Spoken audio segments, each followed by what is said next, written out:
get started. Good evening. My name is Mariel Caballero, and I am the chair of the Planning Commission. Welcome to the November 9th meeting of the Planning Commission.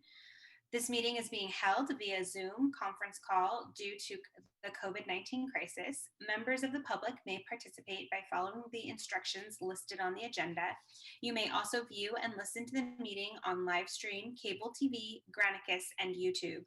If you would like to provide public comment, you have two methods to identify yourself to provide public comment. Members of the public will remain on mute until the individual identifies they would like, and you are unmuted. Following roll call during the summary of hearing procedures, we will review how the public may provide public comment today during today's session. So at this time, I would like to go ahead and do the roll call. So Chair Caballero is here. Vice Chair Bonilla has informed me that he will not be here today. Casey. Here. Commissioner Garcia. Here. Commissioner Lardinois. Here. Commissioner Oliverio. Here. And Commissioner Torrens. Here. And we have a quorum, thank you. So, summary of hearing procedures. After the staff report, applicants and appellants may make a 5-minute presentation. City staff will call out the names of the public who have identified that they would like to speak.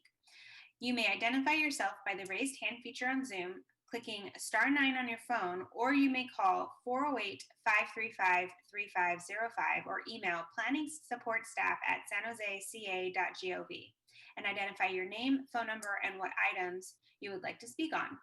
As your name is called, city staff will unmute you to speak. After we confirm your audio is working, your allotted time will begin. Each speaker will have 2 minutes. Speakers using a translator will have 4 minutes. After the public testimony, the applicant and the appellant may make closing remarks for an additional 5 minutes. Planning commissioners may ask questions of the speakers. Response to commissioner questions will not reduce the speaker's time allowance. Staff will unmute the speaker to respond to the commissioner. The public hearing will then be closed and the Planning Commission will take action on the item. The Planning Commission may request staff to respond to the public testimony, ask staff questions, and discuss the item. If you challenge these land use decisions in court, you may be limited to raising only those issues you or someone else raised at this public hearing or in written correspondence delivered to the city at or prior to the public hearing. The Planning Commission's actions on rezonings, pre-zonings, general plan amendments, and code amendments is only advisory to the City Council. The City Council will hold public hearings on these items. Section 20.120.400 of the Municipal Code provides the procedures for legal protests to the City Council on rezonings and pre-zonings. The Planning Commission's actions on conditional use permits is appealable to the City Council in accordance with Section 20.100.220 of the Municipal Code. At this time, I'd like to call our meeting to order and open it up for public comment. This time is for items that are not on the agenda. Do we have any speakers on public comment items that are not on the agenda?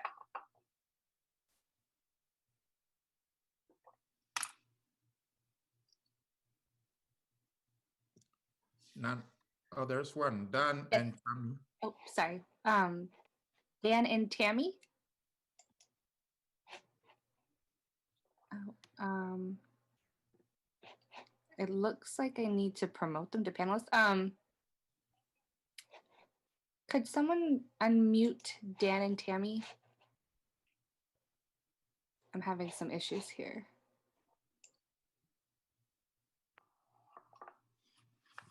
It looks like they have to unmute themselves. And it looks like they took their Hello. down. Hi, we're here. Oh, wonderful. Go ahead. You have 2 minutes. Oh, what is I just wanted to say that in a past meeting, I really felt like I was being like a lot of us San Jose residents are being scapegoated, particularly in the discussion of opportunity housing. It seems like there's a disturbing pattern to say that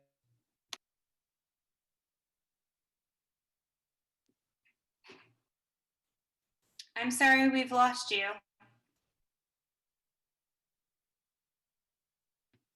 Can we pause the timer, please? In 1970, not everything that a racist selfishly kept to himself is a weapon of racism, like drinking fountains or single family houses, right? And there seemed to be a strong urge to address systemic racism, but that's great, but not if it comes in a form of retribution, deconstruction, dispossession. Making us fight for parking space won't make society kinder. Making the electricity drop out on summer nights won't cure racism. My neighbor.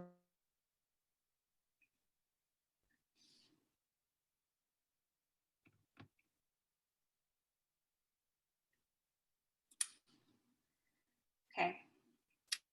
Dan and Tammy, it appears that your connection is not very good. Discussion, and they want to call us all racist just for wanting to have parking space and electricity. So, I hope we can take a healing approach to these issues.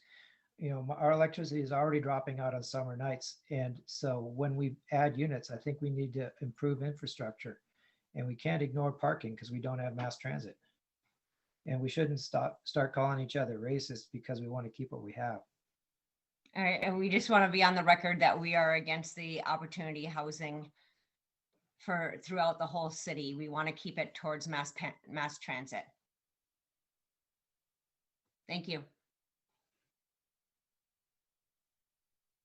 Great, thank you. Okay, so I don't think we have anyone else, right, Danielle? No, we do not. Okay, so we'll go ahead and move on to item number 3, which is deferrals and removals from the calendar, and we have no items. Item number 4 is the consent calendar, and we have no items on the regular consent calendar. Item number 5 is the public hearings, and we have no items under that item. So we'll move on to item number 6, which is to continue the general plan hearing, and this is the 3rd cycle from December 2nd, 2020. Our first item is item number 7, general plan consent calendar, which are items 7A GPT 19-006, which is a city-initiated general plan text amendment to make modifications to the Envision San Jose 2040 general plan to reference climate smart San Jose and make updates to tracking of measures associated with the former green vision during the general plan annual review process. And item number 7B, which is GP 20-002, which is a privately initiated general plan amendment to change the land use transportation diagram from mixed use commercial to urban residential on an approximately 1.6 gross acre site located on the northwest corner of Lakewood Drive and Cropley Avenue intersection, located at 1953 Via Reggio Court in Council District 4. Do we have any public speakers on this, on either item 7A or 7B? Chair Caballero, if I may interrupt for a moment, I wanted to make an addition to item 7B, a verbal correction to the staff report. This is Jessica Sithiawan from the Planning Division. I wanted to mention that I added a Senate Bill 330 compliance discussion and wanted to mention that this project is compliant with SB 330 because it does not result in a loss of residential capacity. Additionally, the 74-unit residential capacity gain from this project will be one of 3 projects used to offset the net loss of residential units for GP 20-003 Cambriana Drive that will be discussed in item 8C. And that's it. Thank you. Okay, great. Thank you, Jessica. Did we add any public comments?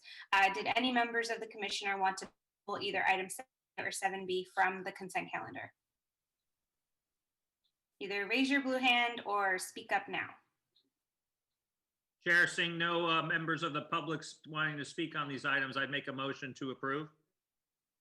Second that motion. Wonderful. So we have a motion by Commissioner Oliverio and a second by Commissioner Torrance. Would either commissioner like to speak to the motion? No, thank you. Okay. I do see an attendee with a hand up for this. Oh, yes, thank you. Maisha Ziegler. Maisha, you're unmuted. Did you want to move it to the public hearing? Let's find out if Maisha actually wants to speak on item number 7A or 7B before we move it to the public hearing. Okay, Maisha, you're unmuted. If you could unmute yourself. Yes, thank you. I apologize. I just wanted to find out how I could get more information about this development. I work at an apartment community nearby, so I just wanted to know how many apartments will it be, when construction will begin, just if there's any information of that aspect. And are you speaking to item 7B? Yes, the mixed use development. Okay, Jessica, do you want to let Yeah. this person? I want to clarify that this is just a land use designation change from mixed use commercial to urban residential. No actual project has been, there's no application for an actual project on the site. And so, there's no information currently. It may come later on, and then that'll go through a separate planning process and you'll know about that. Thank you very much. Okay, great. So we do have a motion on the floor. Do we have any discussion to that item? Oh, and I Sorry, see another hand another went up. hand went up.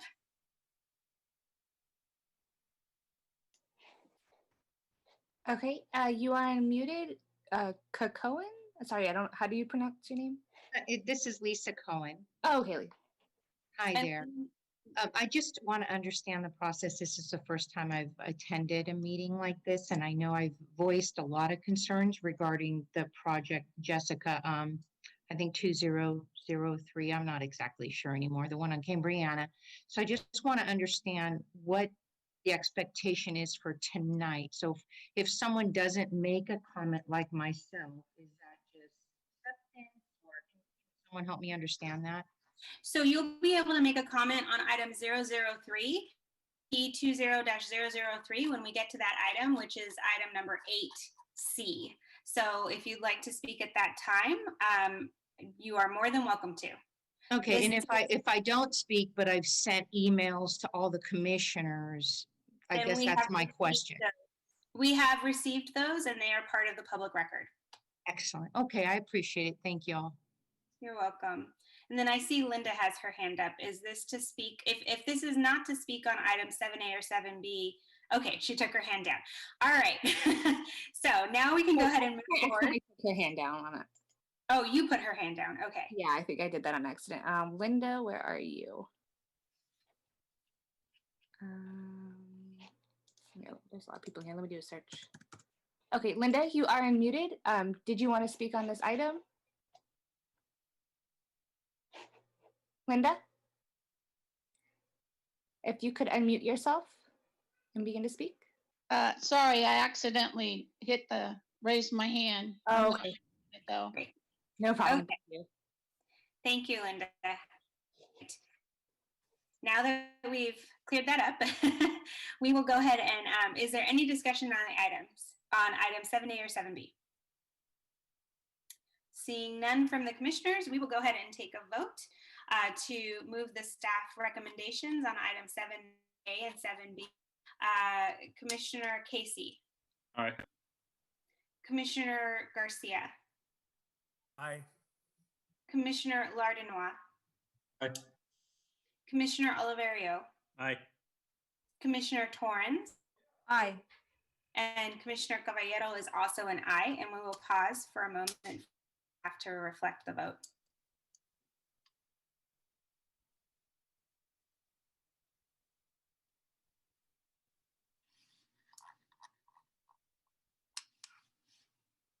Great. So that passes with Commissioner Bonilla absent. We will move on now to item 8, which is the general plan public hearing, and we will take each of these items individually.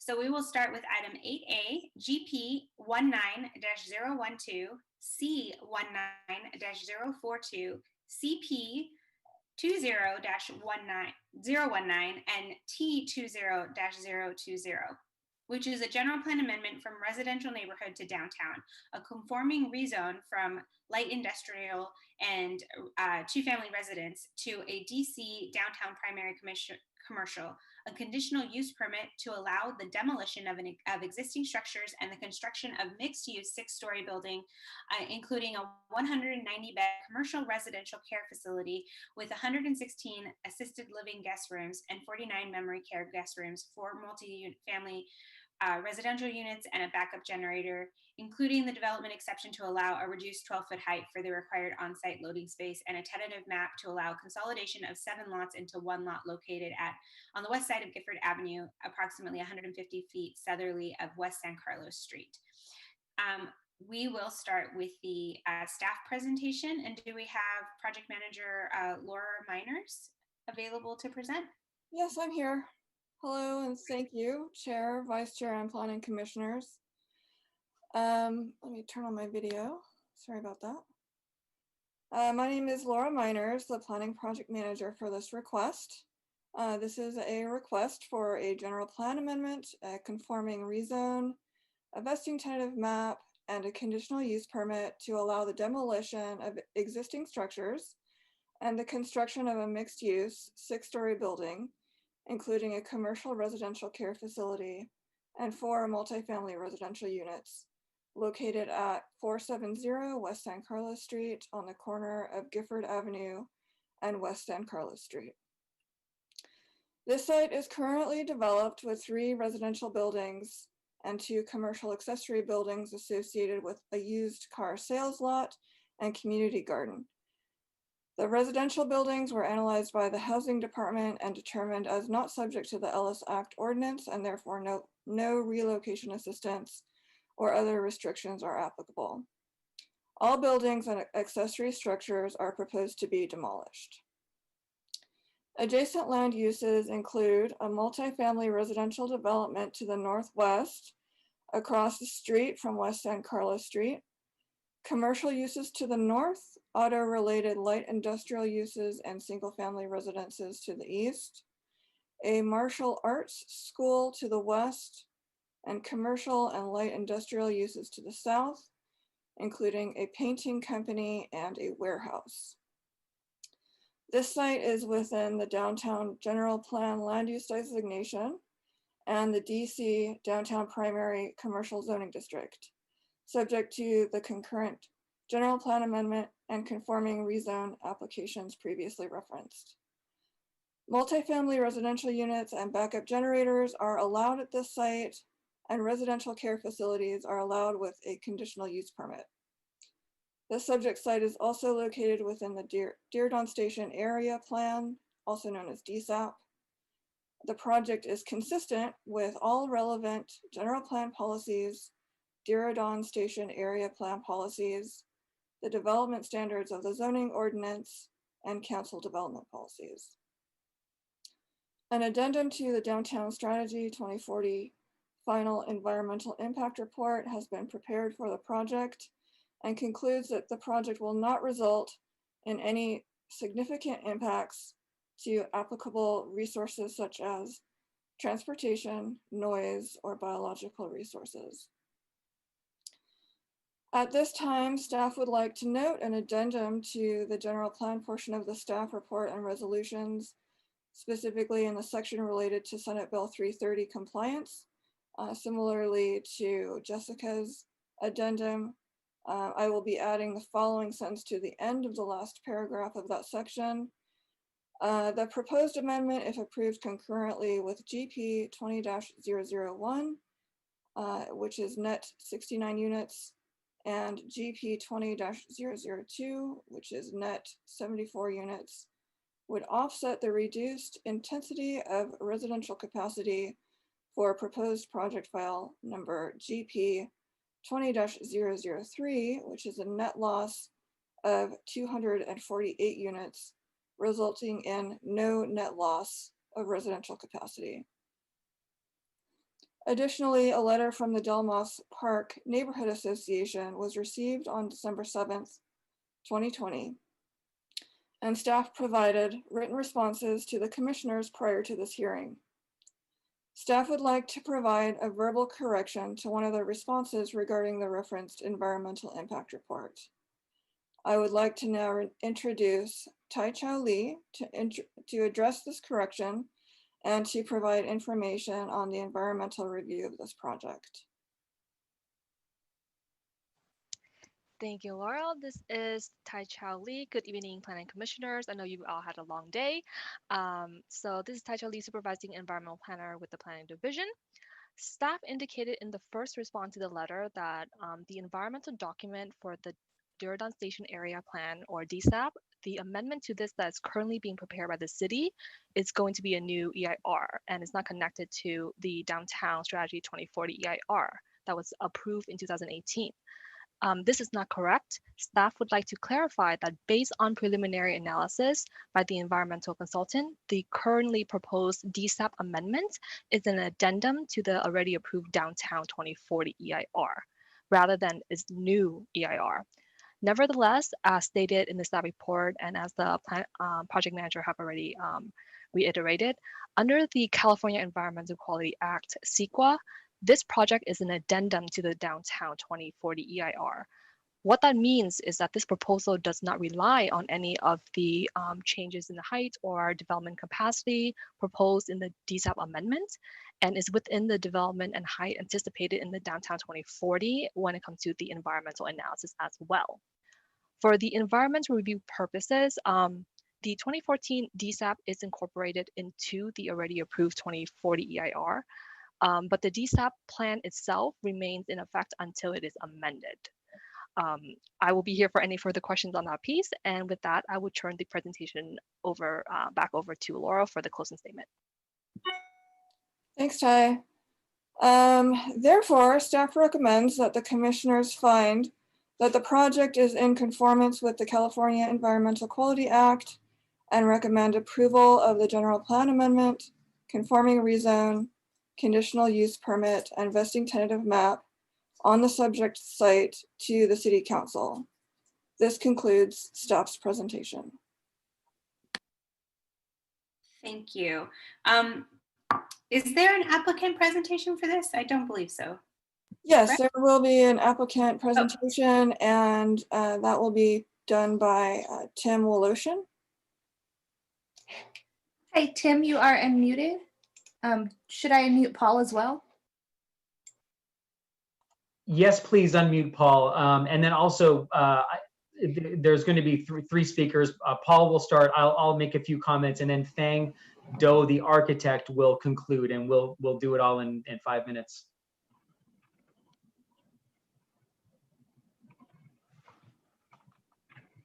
Thank you. Can you hear me? Yes. All right.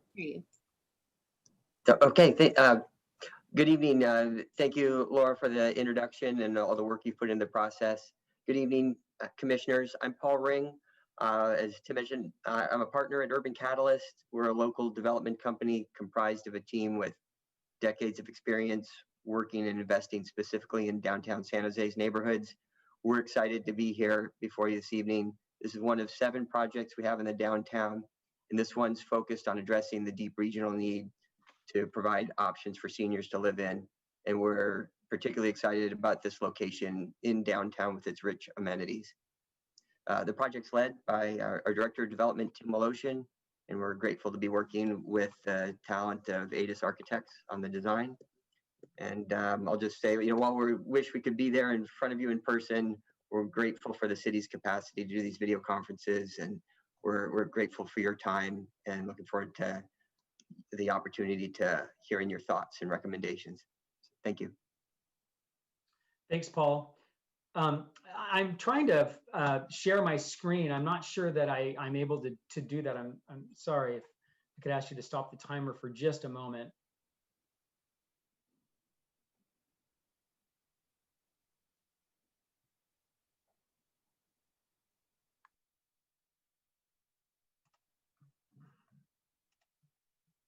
Thank you. Okay, can everyone see that now? Yes. Okay, great. Now I can't see the timer. That is not good. I will. I'll get. Shoot. Let me just. open my window and it We'll give you a 30-second. okay. Have I'll, about 5 minutes. okay. Okay, here we go. Well, hey, thank you so much for having us tonight. We're very excited. I'm Tim Willoshin. I'm the Director of Development for Urban Catalyst. We'd like to thank staff of the various departments for all their hard work as we made our first submittal in October of 2019. And I'll just run very briefly through some of that history here. We've had a chance to do 3 community meetings since the early or the late part of 2019. And I'd like to start by emphasizing the importance of the need for this type of project.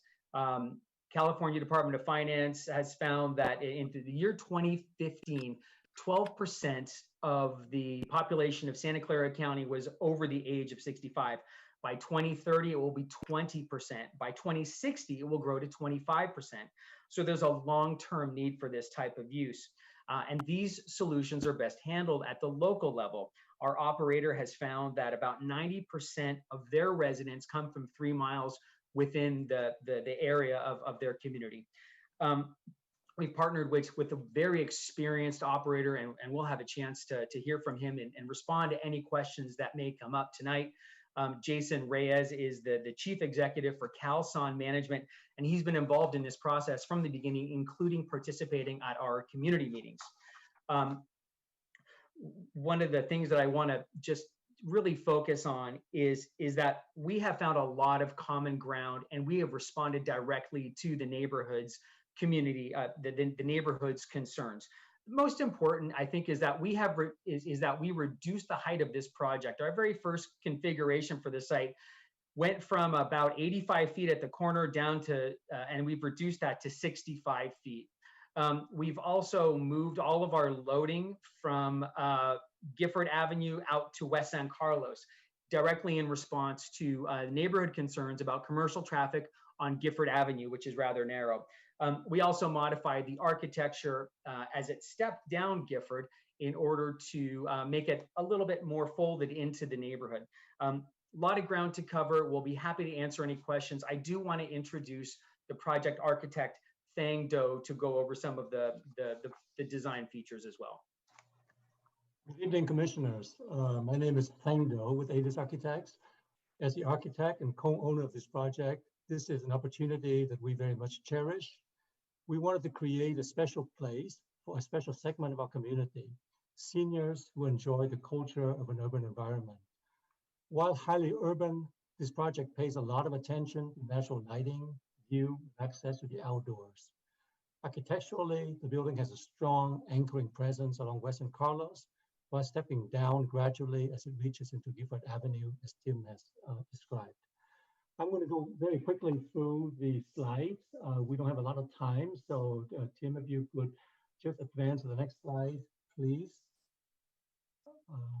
Okay, so this is the ground floor of the project. Just 4 key points is that we put the activated spaces, public spaces, activity rooms, and things like that along Western Carlos to help to connect with the pedestrians on the sidewalk. There are 2 main entries, one right at the corner for seniors to easily access the downtown area, and the other one off of the parking lot, more like a hotel drop-off zone. We emphasize the indoor-outdoor connection with a central courtyard and a lot of transparency between the indoor and that courtyard. And the project has very limited vehicular needs. So there's ground level parking on this floor. And then there are the 4 housing units for the building's workers, essential workers along there. Next, please. Going up to the 2nd floor, this is a memory care floor. The key point I want to point out is that we have decks on almost every floor to allow the residents to enjoy the outdoors. Next. Yeah. By my timer, your time is up. My time is up, okay. All right, sure, then we'll be happy to answer any questions. Thank you very much. Thank you. Great, thank you so much. So at this time, we'll go ahead and move to public comment.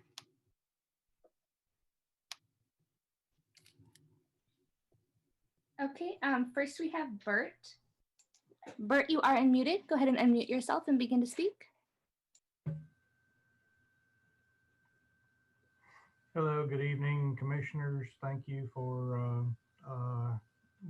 having this meeting and looking at this project. I'm Bert Weaver. I'm a resident of Delmas Park neighborhood. And I want to also thank you for reviewing the letter that our leaders sent to you about this assisted living project that's being considered here.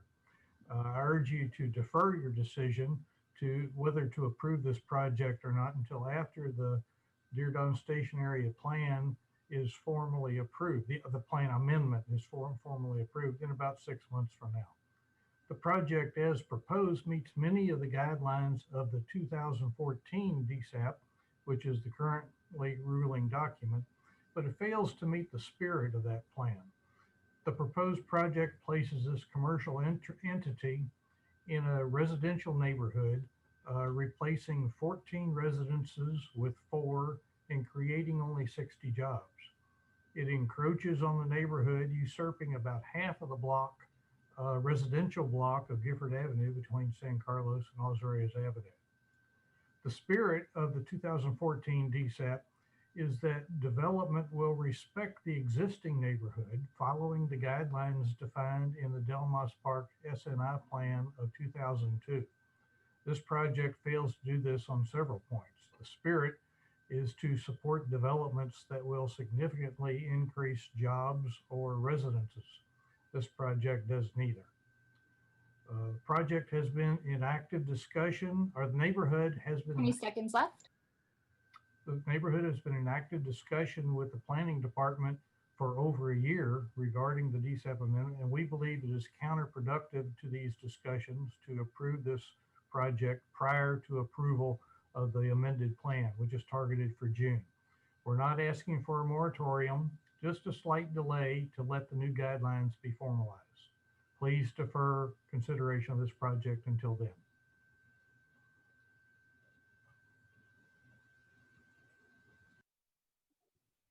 Okay, next we have Gabriela. You are unmuted. Please unmute yourself and begin to speak. Yes, dear Madam Chair and Planning Commissioners, my name is Gabriela Chavez Lopez and I'm a resident of Delmas Park neighborhood. My home is actually a few lots down from the proposed project. And I just want to first acknowledge that this has been a challenging time for our neighborhood as so much development has been coming along and we're transitioning into really an extension of downtown. And in many ways, I've had the advantage in some respects of knowing what I was getting myself into, moving into a growing urban core.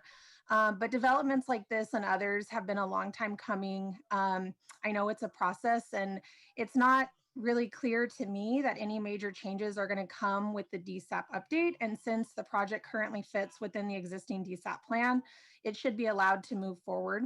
I was involved over 16 months ago in community meetings after community meetings on this project. I feel like the developers have been very transparent through this process and there has been significant considerations and updates made to date. I really truly believe in being inclusive and welcoming and not to always delay every project.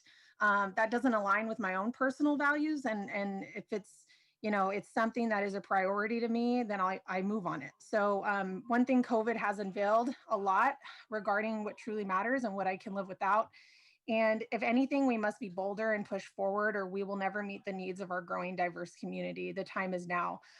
So I don't want to let perfection be the enemy of good here. I'm very much looking forward to the future of our neighborhood, for my son's future here growing up.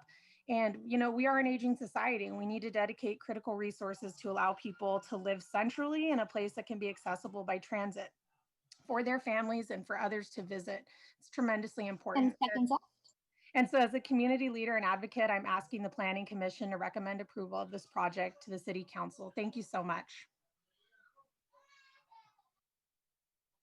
Thank you. Next we have Jacob. Jacob, you are unmuted. Please unmute yourself and begin to speak. Hi, my name is Jake Lavin. I live on Gifford Avenue. I assisted with the preparation of the letter on behalf of Delmas Park neighborhood, and our concern was about the interface of this project with an existing neighborhood. The staff response was quite dismissive and suggests in some fashion that it's not a residential neighborhood, citing other uses. We do very much appreciate the other business uses in our neighborhood. They're all very low scale. The general plan for the neighborhood is residential neighborhood. And there's not a building more than 2 stories really in sight of this site. And what we're concerned about is that there is no interface with a proper interface with an existing neighborhood. There's a 0 setback line that's 69 foot height tall mass. And on the sidewalk, you've just got an 8-foot setback from the curb. That's not a setback from the property line. An 8-foot setback from the curb. There's no way that a street tree is going to grow in there, despite what Public Works is saying. And then, you know, they're saying it's in compliance with the downtown residential design guidelines. Well, if the residential design guidelines downtown do not provide for a proper interface with an existing neighborhood, then that should not be the right document to use to evaluate this project. This is an existing residential neighborhood. There needs to be some guidelines for interface. Those are being developed. That's why we want them to be developed and considered and incorporated into the DSAP. And then this project can certainly come back and address those interface issues and get approved at that time. So I respectfully ask the commission to sort of put a check on the professional planners who are driving this process and allow for the neighborhood concerns to be addressed through the process of the DSAP. Thanks. Thank you. And next we have Kathy. Kathy, you are unmuted. Please unmute yourself and begin to speak. Thank you. Commissioners, I speak to you as a resident of Gifford Avenue and a member of the DANG. To be completely honest with you, I cannot understand how planning staff can recommend you support this project. This site is almost 1 acre and will reduce the number of housing units from 14 to 4, create only 60 jobs and 0 transit riders. All of this is within Delmas Park, or within the Durden Station area. At the same time, planning staff is asking you to support this project with only 4 housing units. They are publicly and intentionally dismissive of requests of the DANG to reduce development heights in this exact same location. They claim the DANG requests will add to the housing crisis. Approval of this project is guaranteed to add to the housing crisis as soon as the 3 existing homes are demolished. Unfortunately, I bring up the following interaction with the planning department. At the Durden community meeting last week, one of the planners stated that the DANG request to lower heights in just 4% of the DSAP area would actually be a reduction of 20 to 25%. The DANG asked the planning department to show how they reached that number. The response from the planning director was that they spoke prematurely and they didn't provide any concrete information about how that number was reached. There's no way to pull back that public statement, and there is no justifiable reason for a professional planner to say it in public unless it is to discredit the DANG. The planning department actually proposes heights of up to 295 feet adjacent to single-family homes with a 75-degree view plane and no setback from the lot line. This timing and process is a mess. If this project moves forward, it will set the bar for development in the Durden area, and it will be a black hole for housing, jobs, and transit riders. I ask that you defer this project so it can be held against the standards of the 2018 Downtown EIR Amendment in June. And according to staff, okay. Next we have Dina. Dina, you are unmuted. Go ahead and unmute yourself. Good evening. My name is Dina, and I have 4 comments to make. I'm requesting that the current setbacks be maintained with adjacent Gifford properties to the proposed development consistent with what would have been required under R2 zoning. Number 2, I have a concern about the proposed structures affecting the visibility of exiting the driveway from the adjacent property on Gifford. The plans show that the walls and buildings are very high and would block visibility on oncoming pedestrian and vehicle traffic. Number two, residents of memory care and assisted living are dependent on visitors coming to them, and those visitors need parking. My concern is that adequate parking has not been factored in to accommodate the residents' guests. Currently, there are 32 parking spaces for the 36 employees required during a single shift to operate the facility, with no parking accommodated for guests. Finally, during the construction and continued maintenance of the Delmas senior project construction, impacts to Gifford Avenue should be minimized, including no construction traffic or staging trucks on Gifford. Please also require that all such construction-related traffic to enter on San Carlos Street. Additionally, we would not like to see any construction-related work or parking on Gifford as well. All of this just in terms of complying with the spirit of working with the existing neighborhood to make it livable for everyone. Thank you. Thank you. Next, we have Linda. I don't think you spoke already. Linda, you are unmuted. Go ahead and unmute yourself.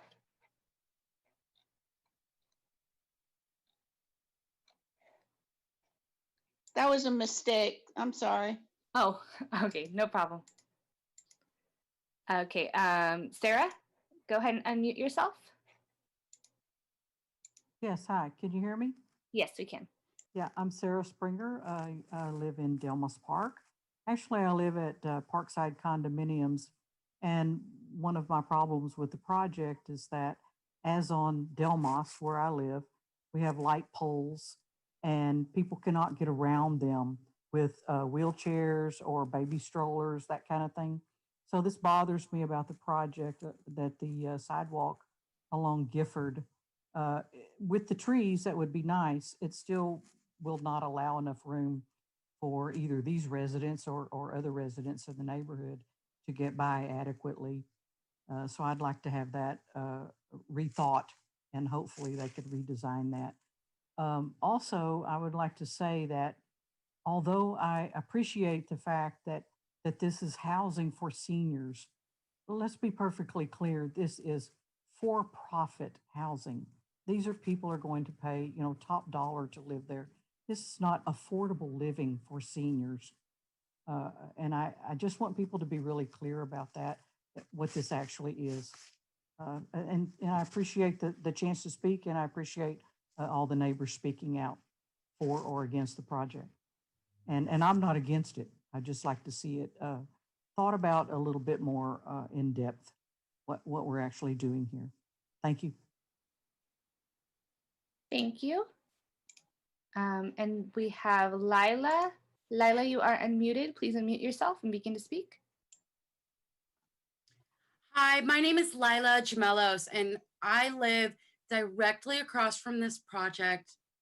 I think once resident concerns are met, that this is an opportunity for our neighborhood to move forward. I think my greatest concern and what's going to impact the most is parking.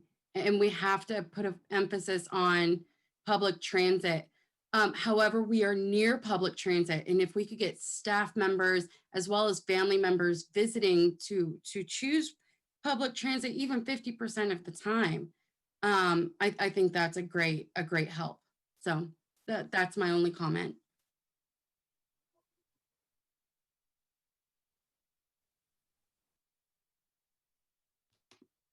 Okay, it looks like that is all the speakers we have. Okay, great.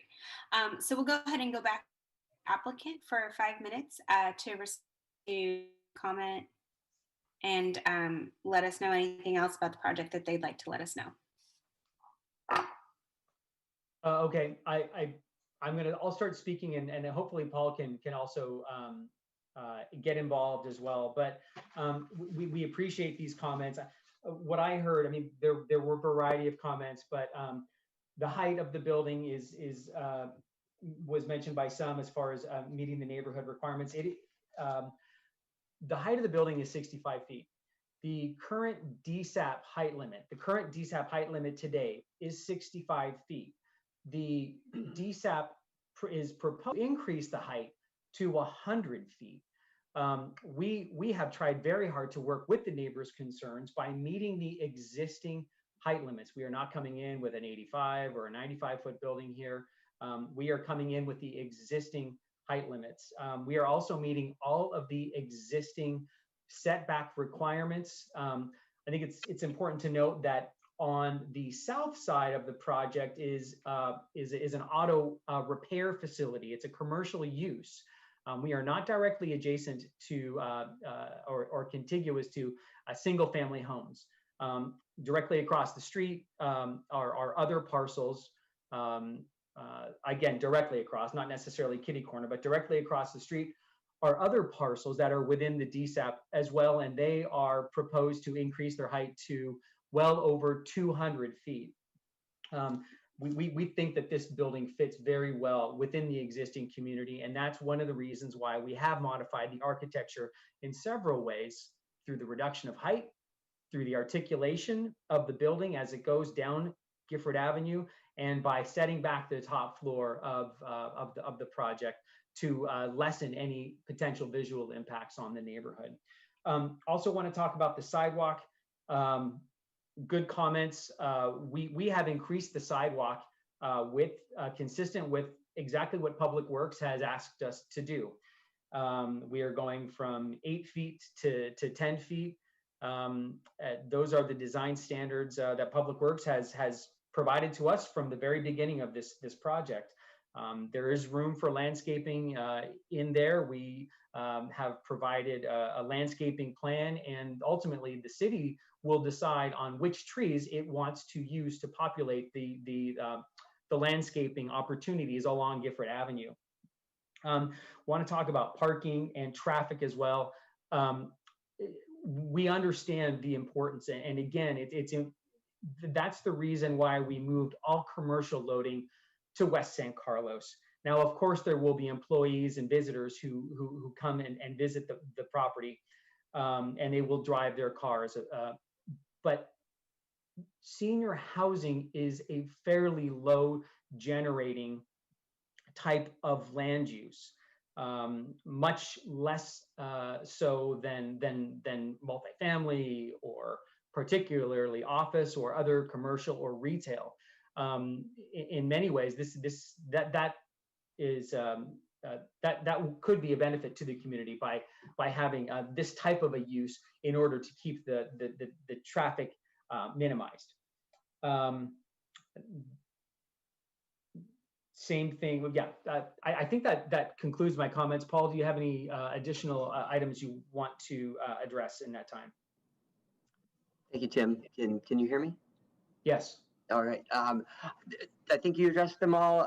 The only other thing I was going to mention was that in terms of process and waiting until additional standards through DSAP were vetted, we submitted this back in 2019. Our first step was to reach out to the community before we did our prelim submittal, and so we've worked with the existing overlays, the context, the deep, rich history of planning that's been done in this area. As Tim mentioned, we've been following Public Works plans. We've been influencing Public Works plans towards the benefit of what we heard from the neighborhood, and so we think it's time to have this move forward. That the concept was just presented to us in this letter for the first time, that we should have it delayed. So I'm not quite sure why that wasn't brought up 14 months ago when we were originally proposing. Or the other two meetings that we held in September or October. Yeah. Can I chime in on just two small items? Number one is the sidewalk width along Gifford is 10 feet wide, and it's more than enough room for both landscaping and wheelchair access along there by code. The parking follows the city regulations for this type of facility, which does take into account visitor parking. So I just wanted to make sure that those 2 points are clear. Thank you.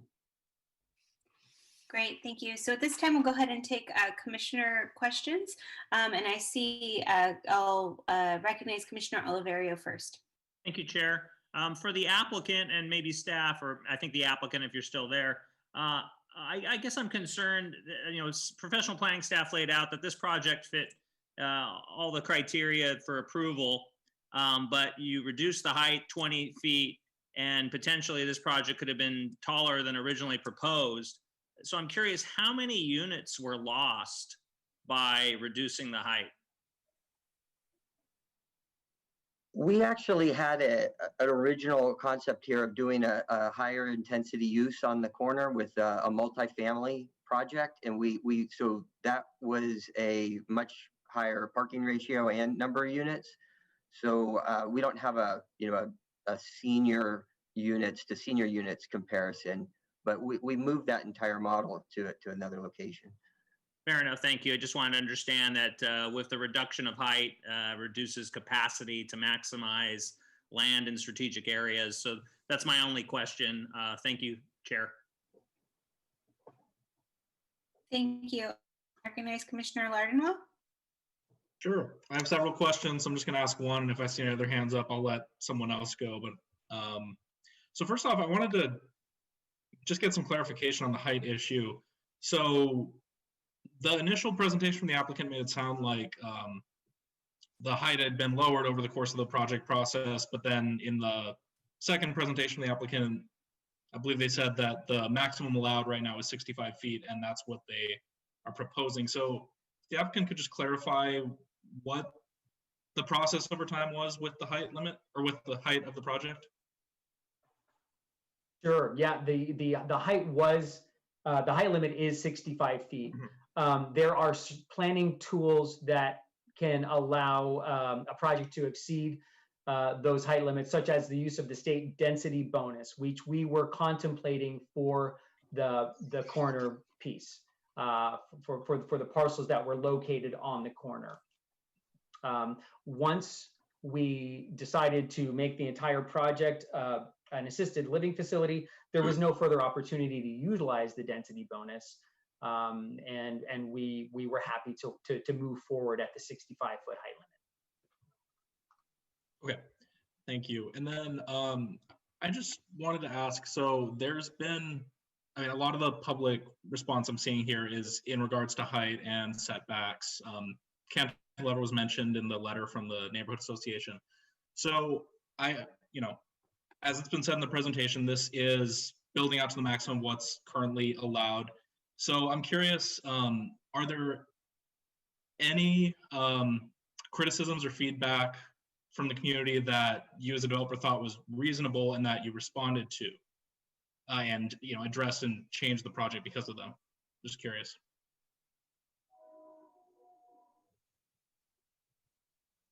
I'm sorry, I don't, could you repeat the question or rephrase the question? Tim, yeah, I was gonna, if you, I think. Yeah, I'm sorry I didn't phrase that very well.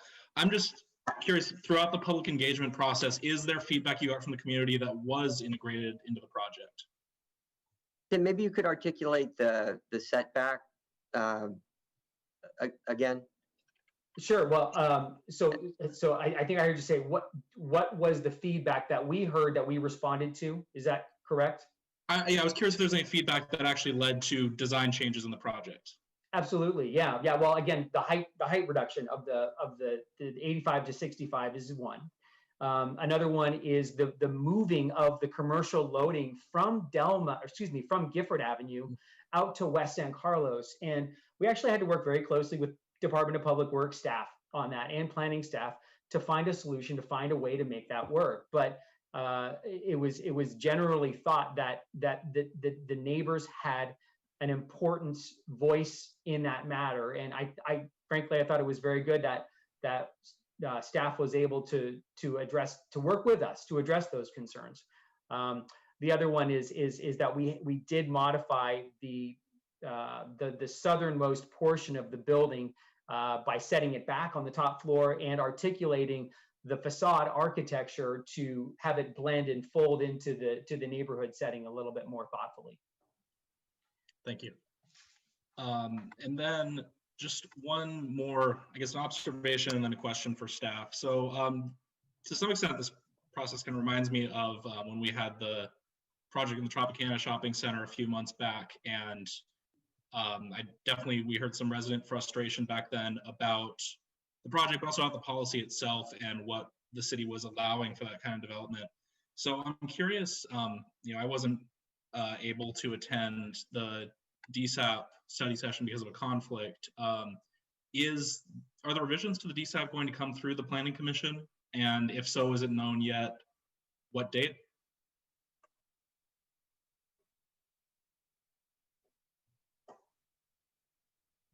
Hi, this is Jared Hart, Division Manager for Citywide Planning. Yes, the DSAP amendment will be coming to the Planning Commission for consideration or recommendation to City Council. It'll involve general plan amendments. So you will be considering that and providing a recommendation to City Council. The timing, I don't have an exact date on that, but I would say, around spring of 2021 is what we'd be looking at. No later than May 2021. No later than May. So we're looking at the spring. All right, thank you. And I think that's all my questions. Great. Commissioner Oliverio, you have your hand up still. Did you have additional questions? No, I just would like to make a motion on the measure, but if you want to finish everyone's questions, I'm happy to wait. Great, thank you. Okay, do we have any other questions from any of the other commissioners? Okay, seeing none, we'll go ahead and close the public hearing. And at this time, we can take a motion. Yes, commissioners, this is not an uncommon item coming before us. We encounter this all the time, and it's not always in the downtown. It's on other streets throughout the city where we regularly are approving a much needed use of assisted living, memory care, and often in the same level of height and higher actually that we've done. So as has been covered, there's a huge demand for this. We know that San Carlos from downtown to Santana Row is going to be built up and matured over time. A delay of this length could potentially kill a project when we don't actually have, I feel, any fair reason to delay. And I know one comment someone made that this was a for-profit venture, and yes, it is. But people that come into these facilities some pay market rate and some are utilizing government healthcare to be there at a certain point in time in a project's history. So with all that said, I'd like to make the motion to approve the staff recommendation and all the levels of detail within that paragraph, and that would be my motion. Second. Commissioner Casey, was that you? Yes, ma'am. Okay, so we have a motion and a second by Commissioner Casey. Commissioner Oliverio already spoke to his motion. Commissioner Casey, would you like to speak to your second? No, thank you. Okay, great. Would any of the other commissioners like to speak to the motion? Okay, seeing we can go ahead and take a roll call vote to approve the staff recommendation in item 8A. Commissioner Casey? Aye. Commissioner Garcia? Aye. Commissioner Lardinois? Aye. Commissioner Oliverio? Aye. Commissioner Torrance? Aye. And Commissioner Caballero is also an aye. And we'll pause to let put the votes up. Thank you. That is unanimous with Vice Chair Bonilla being absent. So at this time, we'll go ahead and move on to item number 8B, which is GP 20-001 and C20-007, which is a privately initiated general plan amendment to change the general plan land use designation from transportation and utilities to residential neighborhood, and a rezoning from agriculture and unzoning district to R-1-5 single family resident zoning district on a 8.6 growth site located located and bounded by Brooktree Way, Bret Hart Drive, Queenswood Way, and Hampswood Way, a portion of Hampswood Way. I'm not going to read all of the streets. And we will go ahead and move to the staff presentation on item 8B. Robert Rivera. Thank you, Chair. Robert Mera with the Planning Division. GP 20001 is a privately initiated general plan amendment to change the division San Jose 2040 general plan land use designation from transportation utilities to residential neighborhood, and C20007 is a conforming rezoning from the A agriculture zoning district and properties that do not have an established zoning district to the R15 single family residence zoning district on approximately 8.6 gross acres site. The project site does not contain any existing buildings and is generally undeveloped except for PG&E electrical utility structures. The portion of the site south of Almaden was formerly reserved for a PG&E substation. However, the project was never developed. The portion of property located north of Almaden contains existing utilities that may be underground in the future as part of any future development. The residential neighborhood land use designation is primarily intended for single-family residential uses at a density of up to 8 dwelling units per acre, or the prevailing neighborhood density, whichever is lower. Currently, there's no site development permit application on file with the city, and additional design review would occur through the site development process in the future. The applicant's proposal to change the land use designation from transportation utilities to residential neighborhood is consistent with the general plan policy supporting compatibility, infill development, and vibrant neighborhoods. Future development would be required to develop at the prevailing neighborhood density of approximately 5 dwelling units per acre. And further, any future development would need to comply with existing Title 19 subdivision ordinance in the city's municipal code, which would also limit the maximum number of residential homes. The existing overhead utilities would be required to be undergrounded prior to any future residential developments of those sites. The proposed application is also compliant with Senate Bill 330 and does not reduce the intensity of residential uses because the transportation utilities land use designation does not support residential development. GP 20001 would increase the residential capacity by 69 units. The proposed general plan amendment is therefore in compliance with SB 330. Further, the proposed amendment, if approved concurrently with the other proposed general plan amendments heard tonight, would offset reduced intensity of residential capacity for the proposed project, file number GP 20-003, resulting in no net loss of residential capacity. Regarding outreach, on August 25th, 2020, planning staff hosted a virtual community meeting to provide information and receive input on the proposed general plan amendment and rezoning of the subject site. Approximately 52 community members attended the meeting. Residents and stakeholders expressed their opinions and concerns. Community members asked questions about the future feasible development of the site and asked the applicant if multifamily housing would be developed. Staff responded that multifamily housing is not permitted within the R15 single family residence zoning district, and no application for development has been submitted to the city. Other residents asked questions related to the undergrounding of utilities and if all utilities would be undergrounded. The applicant responded that the utilities of any future developed properties would be undergrounded, and some utilities surrounding the future developed properties would remain above ground, depending on future site designs. Some residents expressed concerns about existing trees being trimmed or removed. The applicant responded that the corridor is currently maintained by PG&E and offered to coordinate and contact PG&E to determine if there were any trimmings or trees being removed. With regards to the environmental analysis, under the California Environmental Quality Act, an initial study and negative declaration were prepared for the subject general plan amendment and conforming rezoning. The documents were circulated to for public review on October 30th, 2020, and ended on November 19th, 2020. The analysis concluded that the proposed general plan amendment and rezoning would not result in any significant impacts to the environment. Staff recommends that the Planning Commission make a recommendation to City Council to find the proposal in conformance with CEQA and approve the proposed general plan amendment and rezoning. Also, I would like to note that staff is aware that the wrong ordinance was attached to the project, but that's been corrected and posted correctly online. This concludes staff's presentation.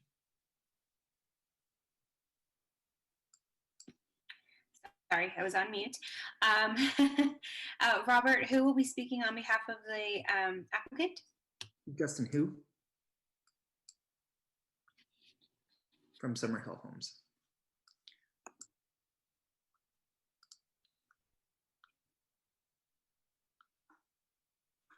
Okay, and they have 5 minutes. Are they? They're here. This is Denise Cunningham with Summerhill. Can you hear me? No. Yes, we can. Great, thank you. Good evening, commissioners. Thank you for your time this evening, and a big thank you to staff for all of their efforts. I'm Denise Cunningham with Summerhill Homes, the VP of Development. And brief introduction to Summerhill, if you're not familiar, we're a private home builder in business for over 40 years. In that time, we've delivered over 7,500 homes.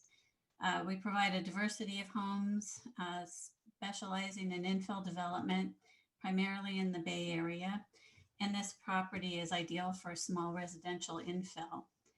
We're currently in contract with PG&E to process the general plan amendment and zone change. And once this process is completed, we'll look at proceeding with design level work. To this date, Summerhill has engaged the community on 4 occasions. We had 2 meetings with the neighbors probably a little over a year ago in person. And we also participated in the city outreach for the general plan amendment and zone change, and had a follow-up Zoom meeting with the neighbors after that. We are listening to the community and actually absolutely will take into account their comments once the design level work begins. And we'll be sure to schedule another neighborhood meeting should PG&E and Summerhill move forward with development. So with that, I thank you for your time tonight, and I'll be available to answer any questions. Okay. So at this time, we'll go ahead and open it up for public comment. Okay, we have Buford. You are unmuted. Go ahead and unmute yourself and begin to speak. Yes, I'm Buford Barr. I live right around the corner from the PG&E easement that it ends at Cahan. I was part of those earlier meetings that Denise mentioned, and twice, to my count, there was an attempt to change the R15 rezoning to include multifamily or condos or townhouses. And I believe it was taken out, but I'm just not very trusting because Rivera just mentioned 69 units in that same area. Now, are we going to have 8 homes with 3, or are we going to have, what was it, 8 homes with 8,000 square feet? Or are we going to have 69 units somewhere? I'm just not very trusting. That's all I have to say. I'd just like to get this all on the table. Okay, thank you. Next, we have Michelle. Michelle, you are unmuted. Go ahead and unmute yourself and begin to speak. Hi, thanks for letting me talk. My name is Michelle Curley. I live on the north end of the property near Bret Hart Drive. So there's the long, narrow part on the opposite end of where Buford lives. And I just wanted to say, in our opinion, I've talked to the neighbors a lot, but in my opinion, even though the environmental study says there's no significant impact to the environment, I just want to point out there are hundreds of trees. There is a very steep slope behind my property, so it's up above all of the properties on the east side of the slope. There are animals that are back there all the time: deer, coyotes, foxes, and I just don't know that that long, narrow part is wide enough or stable enough for a development. So I would prefer that it would not be zoned residential. That's it.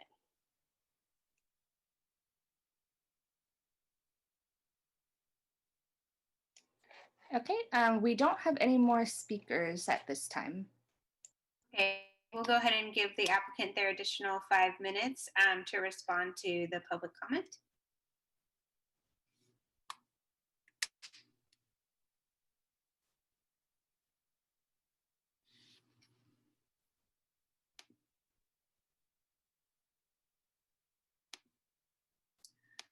Justin or Ms. Cunningham, would you like to respond? Oh, Denise has her hand up. Okay, can you hear me now? I didn't realize I had to raise my hand. Yes, we can hear you. Okay. No, thank you for the comments, and I'll just make a couple of clarifications. There was a note in one of the staff reports online that mentioned multifamily. I think that was an error. There's never been any attempt by Summerhill to propose or view this site as anything but single family development. And then addition, density and the narrowness of the site, I wanted to address the unit count. And with the R1 zoning and the constraints with zoning and the lot sizes, really over the 8-acre site, you really could only place about 20 homes. So that's what probably would be envisioned for the density on the project. And then I don't know, am I able to share my screen? I would like to do that if that's possible.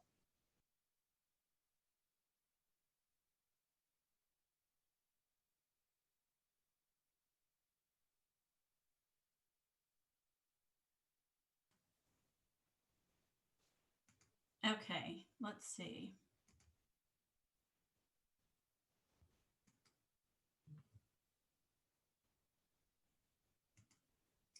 So in response to the community meetings and the outreach that we've had to date, you can see this as a long linear site. And what, although we haven't developed any project-specific design work yet, what we have committed to the community to date is that the areas with the blue border would have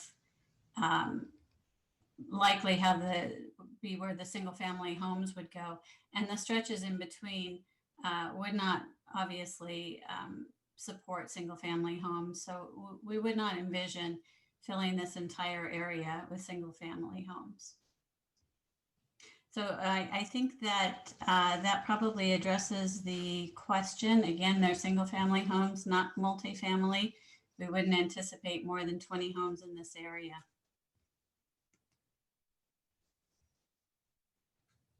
Thank you. Great, thank you. So we'll go ahead and open it up for commissioner questions. And I see Commissioner Oliverio has his hand up.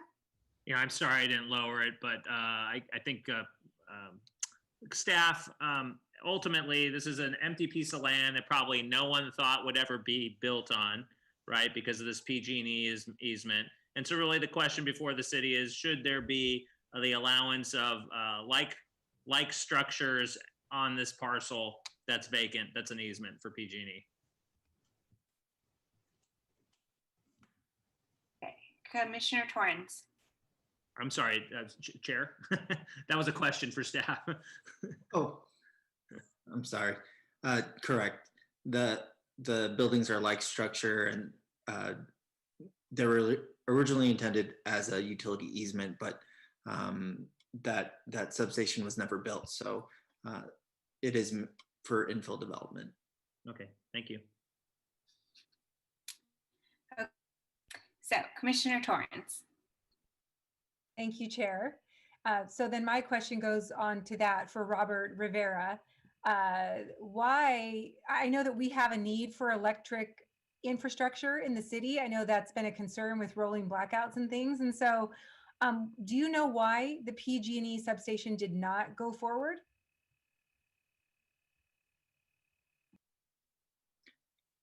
No, I don't know why the PG&E substation did not move forward. I think the need for services in higher density areas may be what's generating the demand for the utilities. They might have envisioned that this area would become more dense over time, but the surrounding neighborhood is still mostly single family at a lower density than what is predominant around the city, at a density of 5 dwelling units per acre. So it isn't as dense and serving as many people. It may be just a lack of density in the area for the need for the substation. Thank you. Okay, Commissioner Lardinois. Yeah, I just wanted to move to approve the staff recommendation for this item. Second. Sorry, let me close the public hearing and ensure that there are no more commissioner questions. Seeing no hands up, we'll close the public hearing, and we have a motion to approve staff recommendation from Commissioner Lardinois and a second from Commissioner Oliverio. Would either of the commissioners like to speak to their motion? Yes, Commissioner Oliverio. One question for staff. So assuming this general plan amendment is approved and they have a parcel of land they could build residential on, is there, would you say there's something that they'll be allowed, a certain number of units that'll be allowed by right versus by discretion? You know, for example, I'm assuming based on the way the land's configured, they might be able to do by right, like, for example, 7 homes, but they may submit their application and ask for discretion from the council, planning commission, and ultimately obtain somewhere closer to the number they stated, 20. Is that correct, staff? By right, they would be able to develop based on the number of parcels, because they need to come in with a subdivision for those other units. I think by right, they'd be allowed to, based on the site now and the parcels, I think it would be 3 or 4 units, but then they would need to come in with a major subdivision to obtain the 20 units that they're seeking. Great. So that should let the neighbors know that this is not the final review. This is just very preliminary. And if council said nothing, they could just build a very few amount of homes and be done. Okay, great. Correct. Thanks. Great. Okay, so Commissioner Lardinois, I see your hand is that from before? I never lowered it, sorry. Okay, great. So I also just want to, I see that Mr. Buford has his, Mr. Buford Barr has his hand up, and just for folks who are new to this, once you've spoken on a particular item, you don't have the opportunity to speak again. However, if your hand is up for the next item, please leave it up. So at this time, we have a motion on the floor. I did not see any additional questions or comments from our commissioners. And I think I had offered the opportunity for either commissioner to speak to the motion. Something to say here. Okay, great. So we will go ahead and move forward with a roll call vote. Commissioner Casey. Aye. Commissioner Garcia. Aye. Okay. Commissioner Lardinois. Aye. Commissioner. Aye. Commissioner Torrens. Aye. And Commissioner Caballero is also an aye. And recognizing that Commissioner Bonilla is not with us today. So we'll take a moment for staff to show the vote.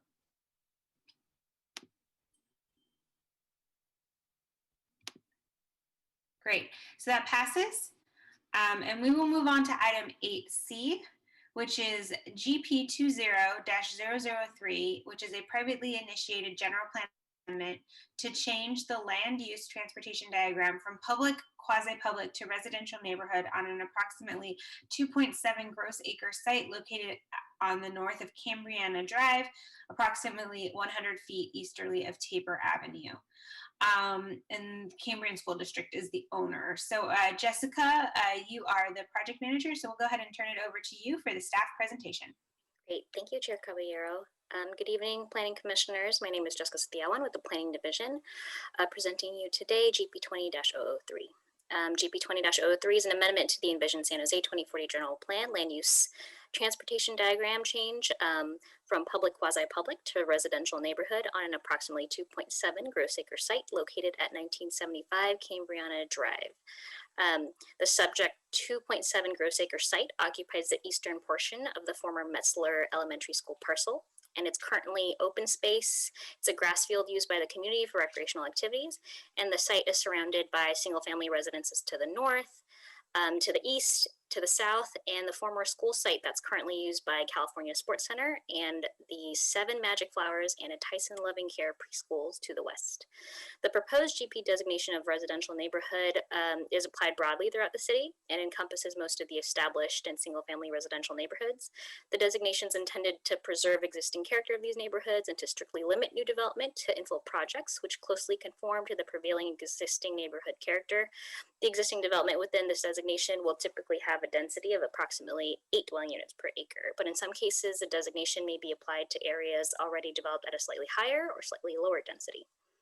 In terms of GP policy conformance, the proposed general plan amendment would allow development of single-family homes, which is nearby to the Camden Community Center, Camden Park Shopping Center, and various other neighborhoods serving commercial uses, which is consistent with Housing Goal H1 and high-quality housing and Great Places Policy H3.3, and nearby existing single-family homes with the residential neighborhood land use designation, so it's consistent with compatibility policy CD 4.4. The project is also consistent with Education Policy ES 1.14, which encourages collaboration with school districts to ensure availability of resources to meet student needs with additional revenue that this project could bring the school district. However, the project site is located in a non-growth area, approximately 1,000 feet from the nearest urban village, the Camden Avenue, Hillsdale Avenue urban village, and is not located near a transit station.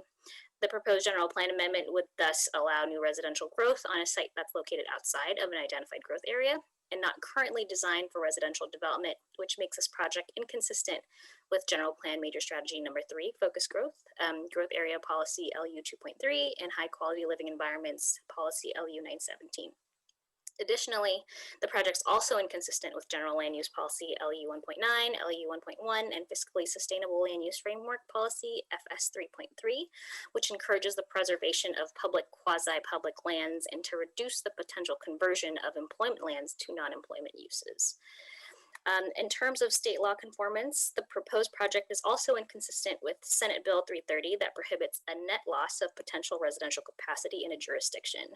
The public quasi-public land use designation allows permanent supportive housing for the homeless, which are built at medium to higher densities. Staff has determined that the maximum density for permanent supportive housing on public quasi-public land to be 100 dwelling units per acre. This maximum density is not listed in the general plan, but it was determined through reviewing the densities of existing permanent supportive housing developments in the city. The residential neighborhood land use designation allows housing with a typical maximum residential density of 8 dwelling units per acre. And because the public quasi-public designation allows for higher density housing than the 8 dwelling units per acre, conversion from public quasi-public to residential neighborhood on 2.7 gross acres would result in a net loss of 248 units under SB 330. The exception to this is that a property may be allowed to reduce intensity of residential uses if changes in land use designations elsewhere in the city ensure no net loss in residential capacity within the jurisdiction.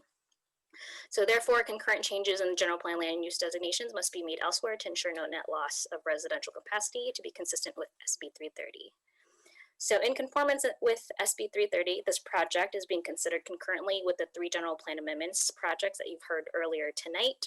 So GP 20-001, GP 20-002, as well as GP 19-012, so that there would be no net loss of residentially designated land should City Council decide to approve the project. Note that this is slightly different from the staff report that we published as we're substituting GPT 18-009 Wheelworks for GP 19-012 Gifford. The projects must be approved by City Council at the same hearing to be considered a no net loss. In terms of outreach, a community meeting occurred on September 10, 2020, with 52 attendees and a presentation from the school district and a developer on a conceptual project for the site. A total of 515 comment letters and 1 petition were submitted for this project, with 508 expressing support and 7 letters and 1 petition expressing concern or opposition against the project. Those in support expressed the importance of funding for the underfunded school district for students and additional programs, especially on an underutilized site with the proposed land use designation that would be consistent with the surrounding neighborhood during a time where additional housing is needed. Those concerned with or in opposition of the project expressed concerns primarily regarding exacerbating existing parking and traffic issues, especially with existing nearby projects. Noise and air quality and pollution impacts during constructions were noted as well, and preservation of open space for recreation and privacy of adjacent homes were also noted. In terms of CEQA, the initial study negative declaration was circulated from October 30th, 2020 through November 19th and received no public comments. So in conclusion, staff recommends a denial of the proposed general plan amendment as it's inconsistent with the focused growth major strategy and associated policies of the general plan. Furthermore, the project would result in a conversion of public quasi-public land, which is directly inconsistent with land use policy LU 1.9. Although a similar general plan amendment request was approved in 2018, a public quasi-public conversion of the Campbell Union High School District, which was filed GP 18-004. This project doesn't meet the unique circumstances that would render low-density residential uses as the only feasible use for the site, and it has the additional issue of inconsistency with SB 330 and the no net loss requirement. Staff also recommends adding an item to the Housing Crisis Work Plan to explore policy changes for public school land conversions that could provide more opportunities for housing and revenue for public school districts, as the City Council direction to address conversions is not yet complete and therefore could not be applied to this project. And that concludes staff presentation. Thank you, Jessica. Do we have an applicant for this item? I do. I have Janet Borison and Scott Sheldon. And Danielle, if you could promote them to panelists, they have a PowerPoint presentation. Great, and they will get 5 minutes. Thank you.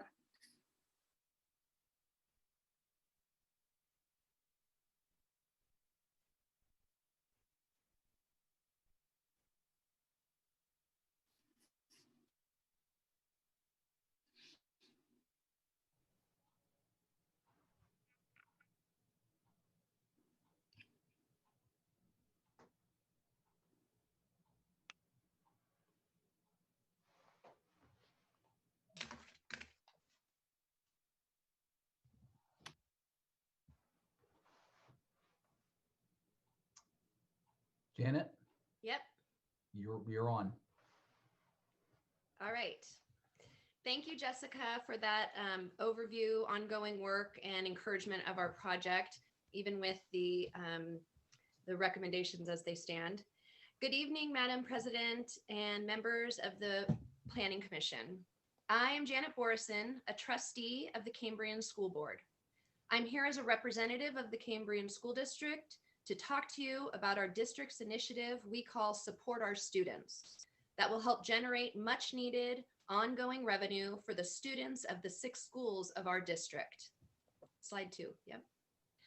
Our plan is to create a new ongoing source of revenue by repurposing a small portion of one of our school district properties that has not been operating as a district school site for over 20 years.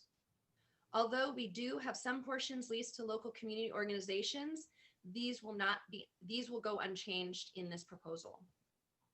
Our plan leaves 75% of our property as public, quasi-public to preserve the appropriate portions of this property for employment potential.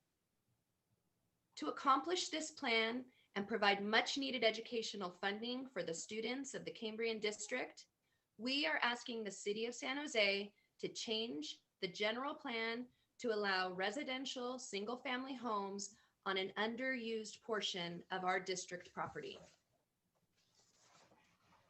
As you can see on this city zoning map, the portion of our property we would like rezoned is currently surrounded on 3 sides by residential zoning. So our proposal would fit right in. This is an appropriate land use for this portion of our property, as higher density would not fit into this plan that's already in existence. The project would create some more housing for our city, along with many direct benefits to the students of the Cambrian district. Here you can see a conceptual rendering of what the single-family homes may look like. As good neighbors in partnership with local builder Robeson Homes, sorry, Scott, go back to 4. We have planned to develop a well thought out addition to the neighborhood that will fit in with the current layout and design as well as being an attractive addition to the surrounding community. School district staff and the Cambrian School Board have been diligently working to keep our community informed and included throughout the steps of this project. The district has participated in community meetings, met many times with our schools and neighborhood groups, as well as held meetings and discussions with individual neighbors near our site. As you have received the list of names, you know that we have over 500 letters of support for this project from members of the Cambrian community. We're so grateful for this display of trust and ongoing support from our engaged community. Slide 6. This project brings benefits to San Jose by creating much needed housing. As well, the Cambrian School District will have an ongoing source of revenue that does not depend on state budget priorities nor fluctuations. This revenue will be responsibly used by our school district to continue providing our students with award-winning educational programs such as project-based learning, maker spaces, and our many other ways that we support nurturing the whole child. We respectfully disagree with your staff's recommendations, as we believe they do not reflect the merits of this important project, and we believe that our project complies with the city and of San Jose's land use policies. We hope you will recommend our proposed plan change now, as any delays to our current project proposal will prevent Cambrian School District from receiving much needed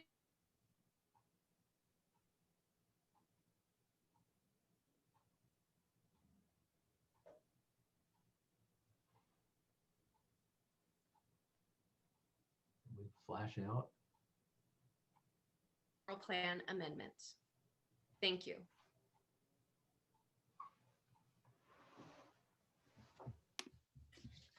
Okay, thank you. At this time, we'll go ahead and move to public.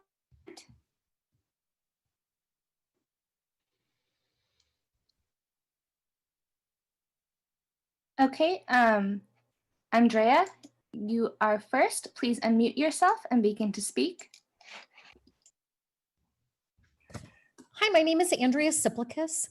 Please support the Cambrian School District's land initiative application. The land development is the right land use for the neighborhood and will do so much good for our community. It will preserve jobs in the school district and create new construction jobs. Please support the Cambrian students and recommend to the City Council to approve the district's application. Thank you.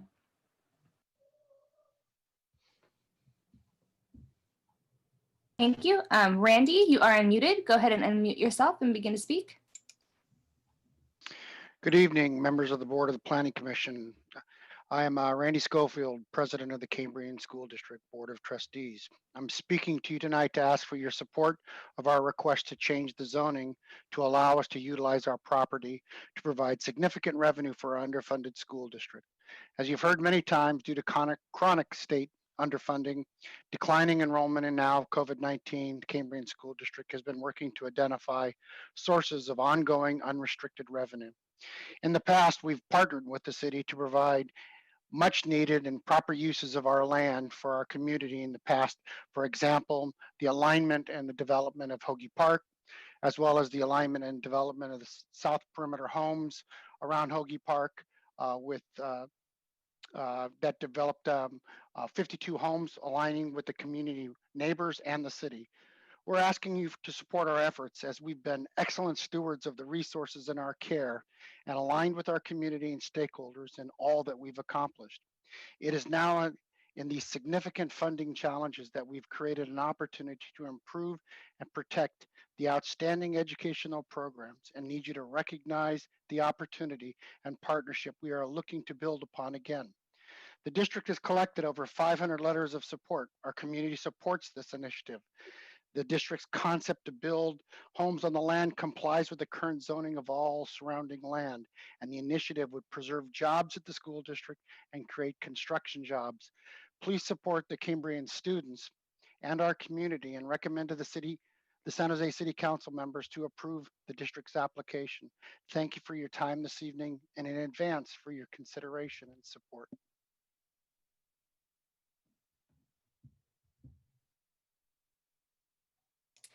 Okay, Aletta, you are unmuted. Thank you. My name is Aletta, and I am a former Cambrian School Board member, current Cambrian parent, and I also serve in our community as a member of the Cambrian Kiwanis. And I'm here tonight to ask you to please support our Cambrian students and recommend to the San Jose City Council to approve the district's application. Excuse me, with this land development initiative, about 25% of this underused district-owned space will be converted into housing that complies with the current zoning of all the surrounding land.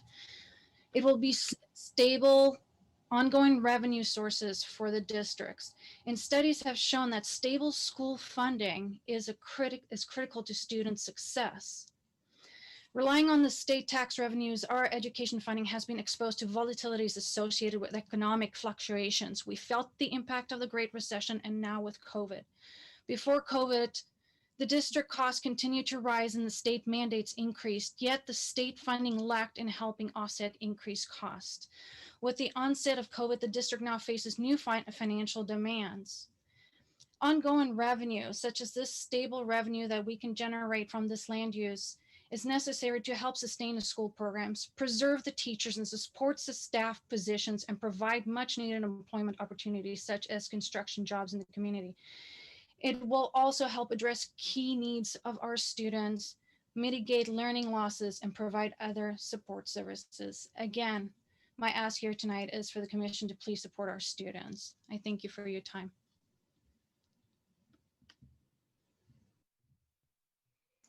Okay, Samantha, you are unmuted.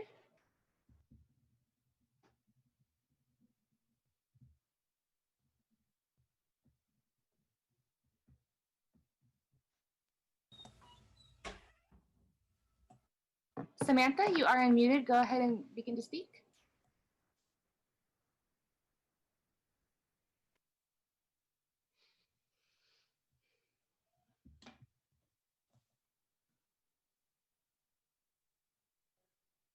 Okay, I'm going to go back to you, Samantha. We can't hear you if you're speaking. It looks like you're unmuted, but I can't hear anything. Lisa, I believe, you are unmuted. Hi there. Yes, can you all hear me? Yes. Okay, thank you again, Planning Commissioners, for giving us the opportunity to speak here tonight. I did send emails to all the commissioners probably several months ago and been very actively working with our community. We do have a petition with over 100 signatures. We could get more signatures, but we were having issues with COVID.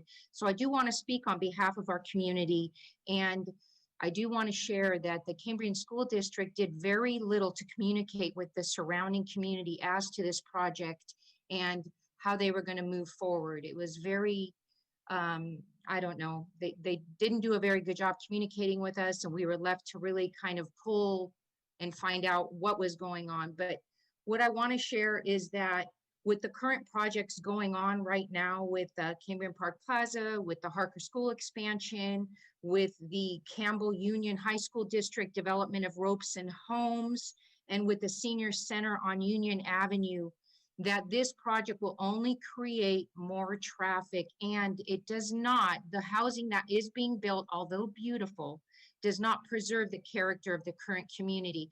I know there's a lot of parents on this call who really want the commissioners to support this project, and I do understand and feel for them, but I do want to make sure that I speak on behalf of our community to let the commissioners know that we really enjoy the open space that we've had for over 20 plus years. Our community utilizes that space daily in the evenings. 30 seconds. It would be really sad to have us lose that. So I'm just hoping that the planning commissioners will consider not moving it from public, quasi-public to residential neighborhood. Thank you, everybody.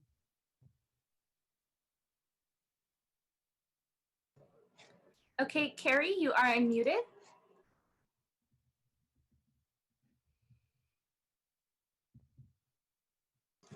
Carrie, you are unmuted. Go ahead and unmute yourself and begin to speak. Good evening, members of the Planning Commission. My name is Dr. Carrie Anders. I'm the Superintendent of Cambrian School District. I would like to begin by thanking you for your time. Cambrian School District is a small preschool through 8th grade school district that serves roughly 3,200 students. We take pride in our exemplary award-winning programs and welcoming environment.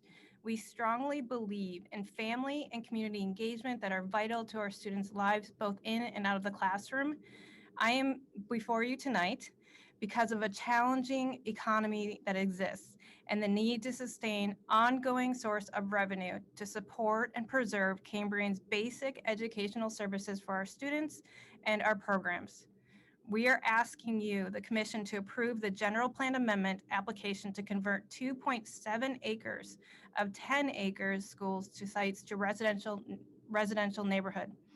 By converting a small portion of the site for residential use, we are able to create a new ongoing source of revenue and keeping intact a significant portion of the land for PQP.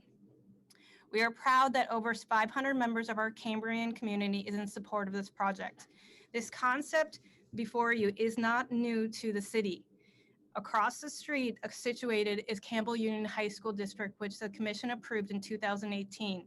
We are asking the Commission and we recommend the approval of the General Plan Amendment tonight on behalf of the students in Cambrian School District. Thank you so much for your time.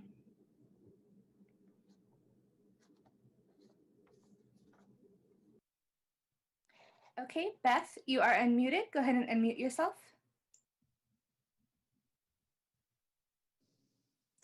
Hi, can you hear me? Yes. Okay, great. My name is Beth Erickson, and I am a former president of Farnham Home and School Club, as well as an active community member with both my school and also the district. I would like to ask the Planning Commission to approve the district's plan to move forward. As many of the speakers ahead of me have commented, the revenue that converting this site will bring to the district will help to maintain the education that our students can receive and make sure that every kid in the Cambrian School District is supported and gets all of the services that they need to be to go on and be successful in their lives and in their high school, etc. I understand the concerns of the community around the district, around this property, and I am hopeful that by working with the developers and also the district, that their needs and concerns can be met, because that is very important. But ultimately, I'm here for the district to support them in their application, because the students really need this, and it shouldn't be on the parents of the district to raise the funds for the district and their different school sites to make up for the lack of the funding that we're getting from the state for our education. And the district is really looking for other ways to raise revenue that's a constant stream that can support our students' programs. So please approve the district's application. Thank you.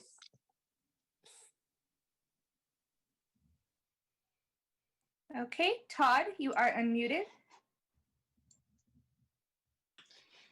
Thank you for allowing me a few moments to share my strong support for this land development initiative. My name is Todd Nelson. I am a parent of a 3rd grader at a Cambrian district school and a real estate agent of over 20 years. Highest and best use. That was an answer to a question on my real estate licensee exam over 2 decades ago. I am very comfortable saying this initiative is the highest and best use of the land. Under normal circumstances, that would be my opinion and my main argument. But considering our current pandemic situation, our schools now face safety requirements and significant upfront and recurring expenditures. This land development initiative will make things a little less difficult to make and keep our schools safe. We desperately need this. Thank you.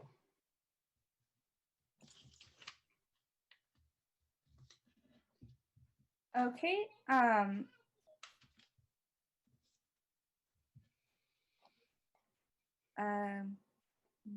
Dina, you are unmuted. Go ahead and unmute yourself.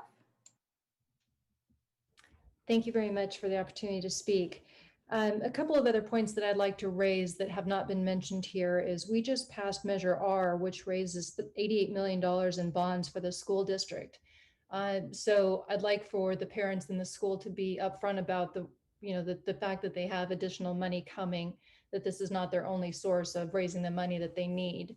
The other thing I'd like to mention is the front part of this property, what they call Section A, which is the other side, or Lot A is the other side of this parcel, is still PQP, and there is still a plan of some sort to put in, whether it's a medical offices or some other facility, even a care facility up front there as well. So there's a lot of construction and a whole lot of development going on in a very, very small radius.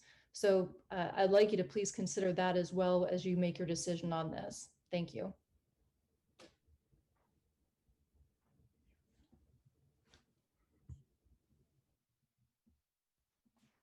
Okay. Dan, you are unmuted. Go ahead and unmute yourself.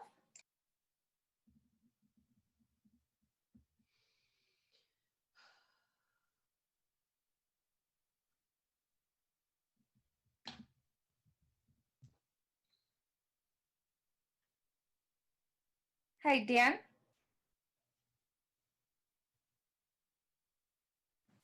Hi, sorry, can you hear me? Yes. Okay, thanks.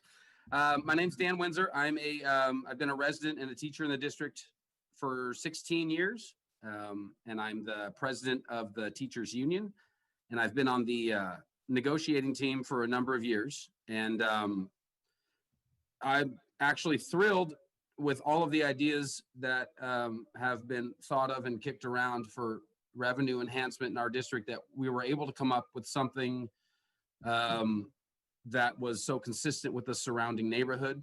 And I certainly understand the hesitation for the neighbors. But given the revenue shortfalls that education has annually seen in the country and in the state, it's almost an accepted norm at this point.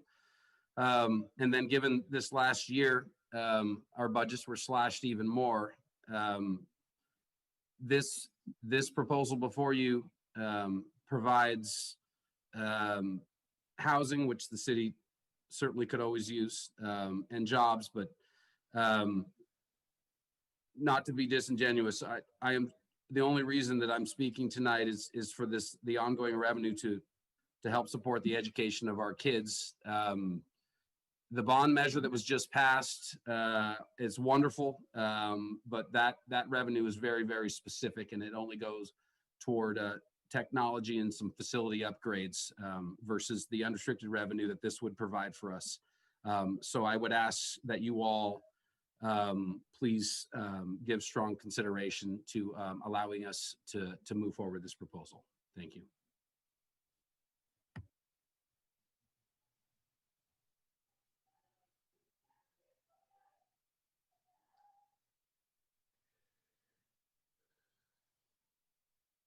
Sorry, Kirby, you are unmuted.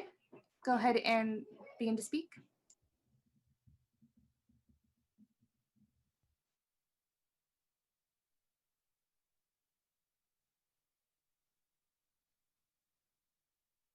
Hi, Kirby, you have to unmute yourself.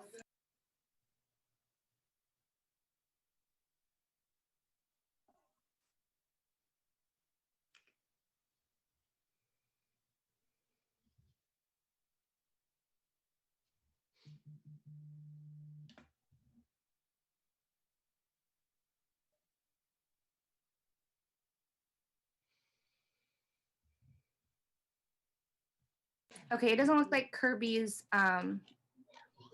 computer or Zoom is working right now. Samantha, you are unmuted. Go ahead and begin to speak.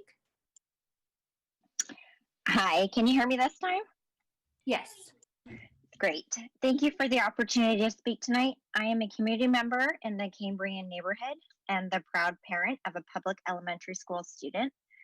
and I join the 500 other community members who respectfully ask you to support and recommend that the City Council approve the Cambrian School District's rezoning application so that the district may eventually partner with a redeveloper to build residential housing.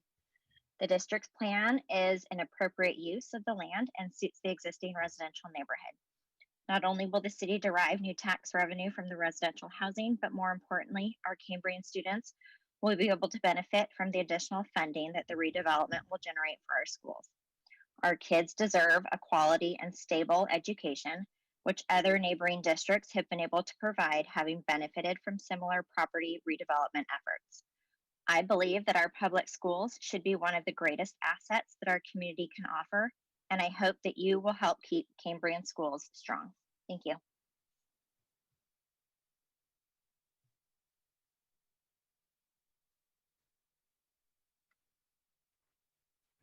Okay, Mark, you are unmuted. Go ahead and unmute yourself and begin to speak.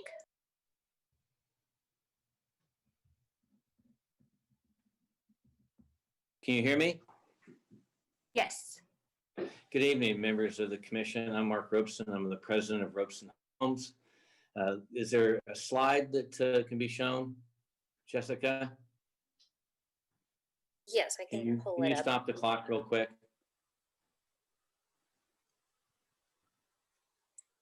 Is it the conceptual site plan? Sure. Why don't you just put that up because the other slide was already shown. That'd be great. Thank you. All right. Mark, we do have one more speaker if you would like to wait for everyone to speak to give your comments. Sure, go ahead. Okay. We have a caller ending in 382. You are unmuted. Please begin to speak.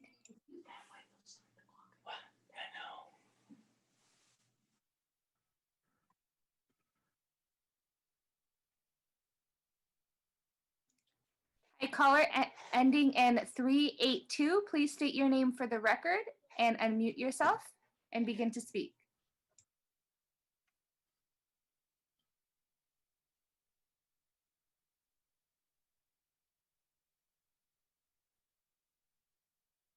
Okay, it looks like they're having issues as well. So,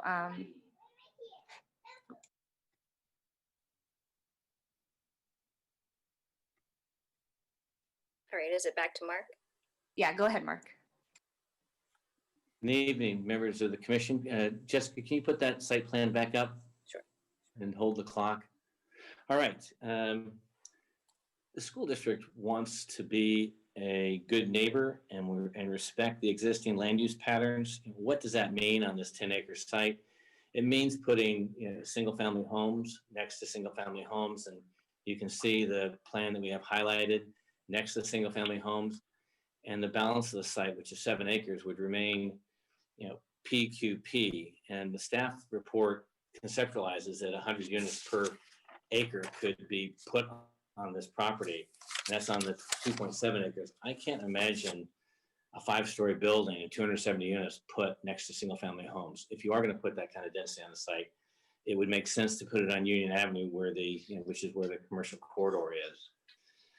And I think that we have a better strategy for developing the site, and that is to, put single-family homes on the site, but add ADUs. ADUs will provide affordable housing units, but also will do it in a manner that is consistent with the character of the neighborhood and provide some level of affordability. And this is the same strategy that we used on the Campbell Union High School site across the street.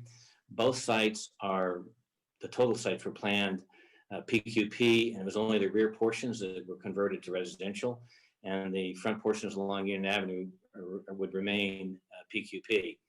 And I think that makes the most sense. There is an exception with SB 330, and I ask that you use the excess capacity from the general plan amendments that were approved this evening and use for this site, because I think the purpose of SB 940 was to allow that, so that projects like this would be able to move forward, because it makes sense to put the lower density here. The school district needs funds now more than ever, and to support their kids and support their schools. And I ask that you support this, that you do not delay the approval, because delayed housing is denied housing, and the school district needs to support. We need the housing, and I ask that you support this and recommend approval of this application to the City Council. Thank you. Hi, everyone. This is Mariel. Can you hear me? I can. Okay. Okay. Sorry. I was having connectivity issues myself and kept getting kicked out of Zoom. So, but I'm on with my phone now. So anyways, just for clarification purposes, was that person representing the applicant? Jessica? Yes. Okay. So you still, according to my timer, you still have about 1:30 left if either if anyone else would like to make response to public comment on behalf of the applicant.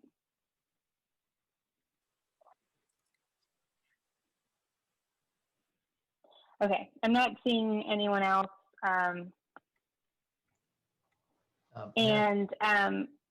Yes, go ahead. Madam Chairman, this is Scott Sheldon with Terra Realty Advisors. So just to sum up and finish up what Mr. Robeson just said, I think that the project merits stand on their own.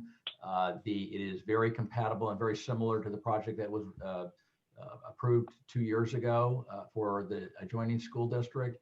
And from a land use perspective, we feel it's a very good land use, very compatible, and it meets the needs not only of the city of San Jose and the community, but also the needs of the school district. So with that, we've also been working diligently with the neighbors to address their concerns to the best of our ability. So I'd like to mention that also. But other than that, I'm available for any questions, as is Ms. Borison with the board. Okay, great. Thank you so much. So Danielle, I'm seeing one more hand up, and I don't know if this person is for the current item, but we moved to the applicant's response. Before we move back to commissioner questions, why don't we let this person go ahead and make their public comment, and then we'll move to the commissioner questions and comments. Okay, Sergey, you are unmuted. Go ahead and unmute yourself and begin to speak. Hello. Thank you, everybody, for allowing me to speak. This is just wanted to say that my name is Sergey Mariniuk. We're a family of 4 living in the community for 16 years. And our children went through the district, and we see our schools as one of the most valuable assets. That's for our children, their education, but as well, it's also for the property values and the general kind of the growth of our community. So I just wanted to voice strong support, and it sounds like a wonderfully well planned project that can make a difference for the district long term. So that's all I want to say. Thank you. Thank you. Okay, so at this time, we'll go ahead and open it up to commissioner questions, and I want to recognize Commissioner Casey. Thank you, Chair. This question is for staff. Just trying to reconcile this project or item with the previous one. I'm fairly certain the Almaden project wasn't in a focused growth area, yet we approved the residential developments there. Is it simply a fact that this is an amendment to the general plan that this issue of it being inconsistent with focused growth has come to fore? It's outside of a focused growth, and it would be a PQP conversion. Those are the big issues. And also SB 330, so going from a higher density residential use to a lower density residential use, it would be inconsistent with SB 330. So, okay, I'm just having trouble. It just seems inconsistent with the previous item we just had in terms of where. So this is just being triggered because of those 3 items, and had those not been the issue, then staff wouldn't have had a problem with this conversion. Yeah, one of the kind of primary differences is the designation on the site now, the PQP, the public quasi-public designation, and that the general plan includes a policy that speaks to preserving our public, quasi-public lands, and discouraging the city from converting them in order to kind of maintain land for both private community gathering uses, as well as other kind of common employment uses that are associated with the public, quasi-public land use designation. And that's one of the key differences between this proposal and the last one that the Planning Commission just considered. Thank you. Just to clarify though, but a higher density use, like a large multifamily use, would have been appropriate for this site, given its previous designation? I'm sorry, given the public, quasi-public designation, right? Is your question? Yeah, so with the PQP designation, permanent supportive housing would be allowed, but we don't have any development project moving forward. We would look at compatibility and analyze that project against our design standards and guidelines. So even a higher density project, we would still need to analyze that for compatibility.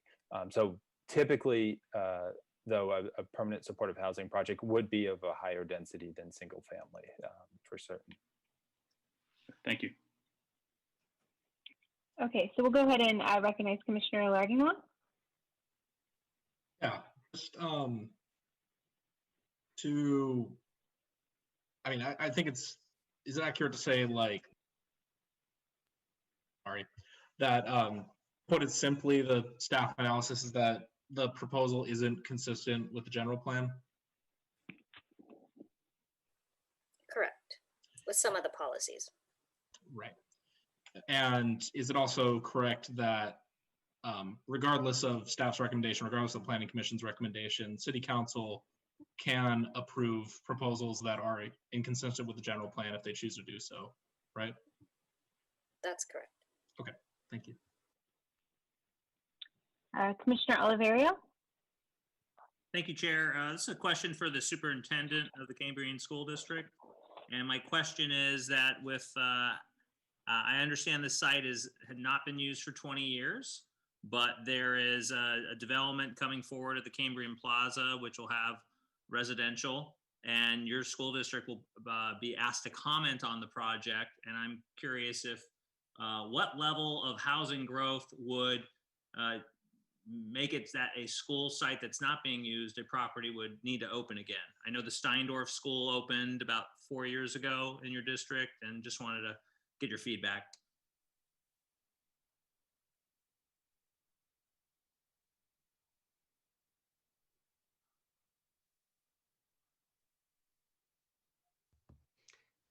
I'm not sure how Dr. Andrews is able to answer in this format, so I'm not sure if you guys can set that up. I can answer part of that question, but can you? She has her. Is she on there? She has her hand up, and I think at this point she just needs to unmute herself, which she has done. Thank you, Dr. Andrews. Thank you. I think I just unmuted, correct? Yes, we can hear you. Thank you. That was a very good question. Unfortunately, we are in declining enrollment. We are at 3,200, and just over 2 years ago, we were at 3,500. So 3,500 students. So we have adequate spaces in our existing schools right now. And then also preserving Metzler site for future growth. That was really imperative for us. So we could, if we needed to reopen the site, we can maintain that to filling up to 400 students. So we are hopeful that we will regrow again in the future, but right now we have adequate space in our campuses. And I'm sorry, so you're saying with the land that's not being talked about tonight, but the balance could accommodate 400 students? The Metzler site could, but all of our other sites, we have adequate space. I apologize, this is not the Metzler site? Yes, it is the Metzler site. Correct. Okay, so again, so we could grow. Right, the balance of the portion of the land that's not being considered tonight could accommodate upwards of 400 students. Correct. We're preserving it for, yes. Thank you. And then staying with you, Superintendent, the comment was made about ongoing revenue. Correct. Are you leasing this land? Currently, the land, we are not receiving any additional revenue on that space. It's very modest in terms of rental for athletic programs, but it's nothing that actually is quite beneficial. But we have rented out any of our property in terms of athletics or sports. So I apologize. The land in question tonight that you would like to see have these houses on it. Right. Because I keep hearing ongoing revenue. Mm-hmm. So are you leasing the land? It would be, or are you going to sell the land? I understand your question now. It would be a land exchange. So we would exchange the land for another piece of property equal in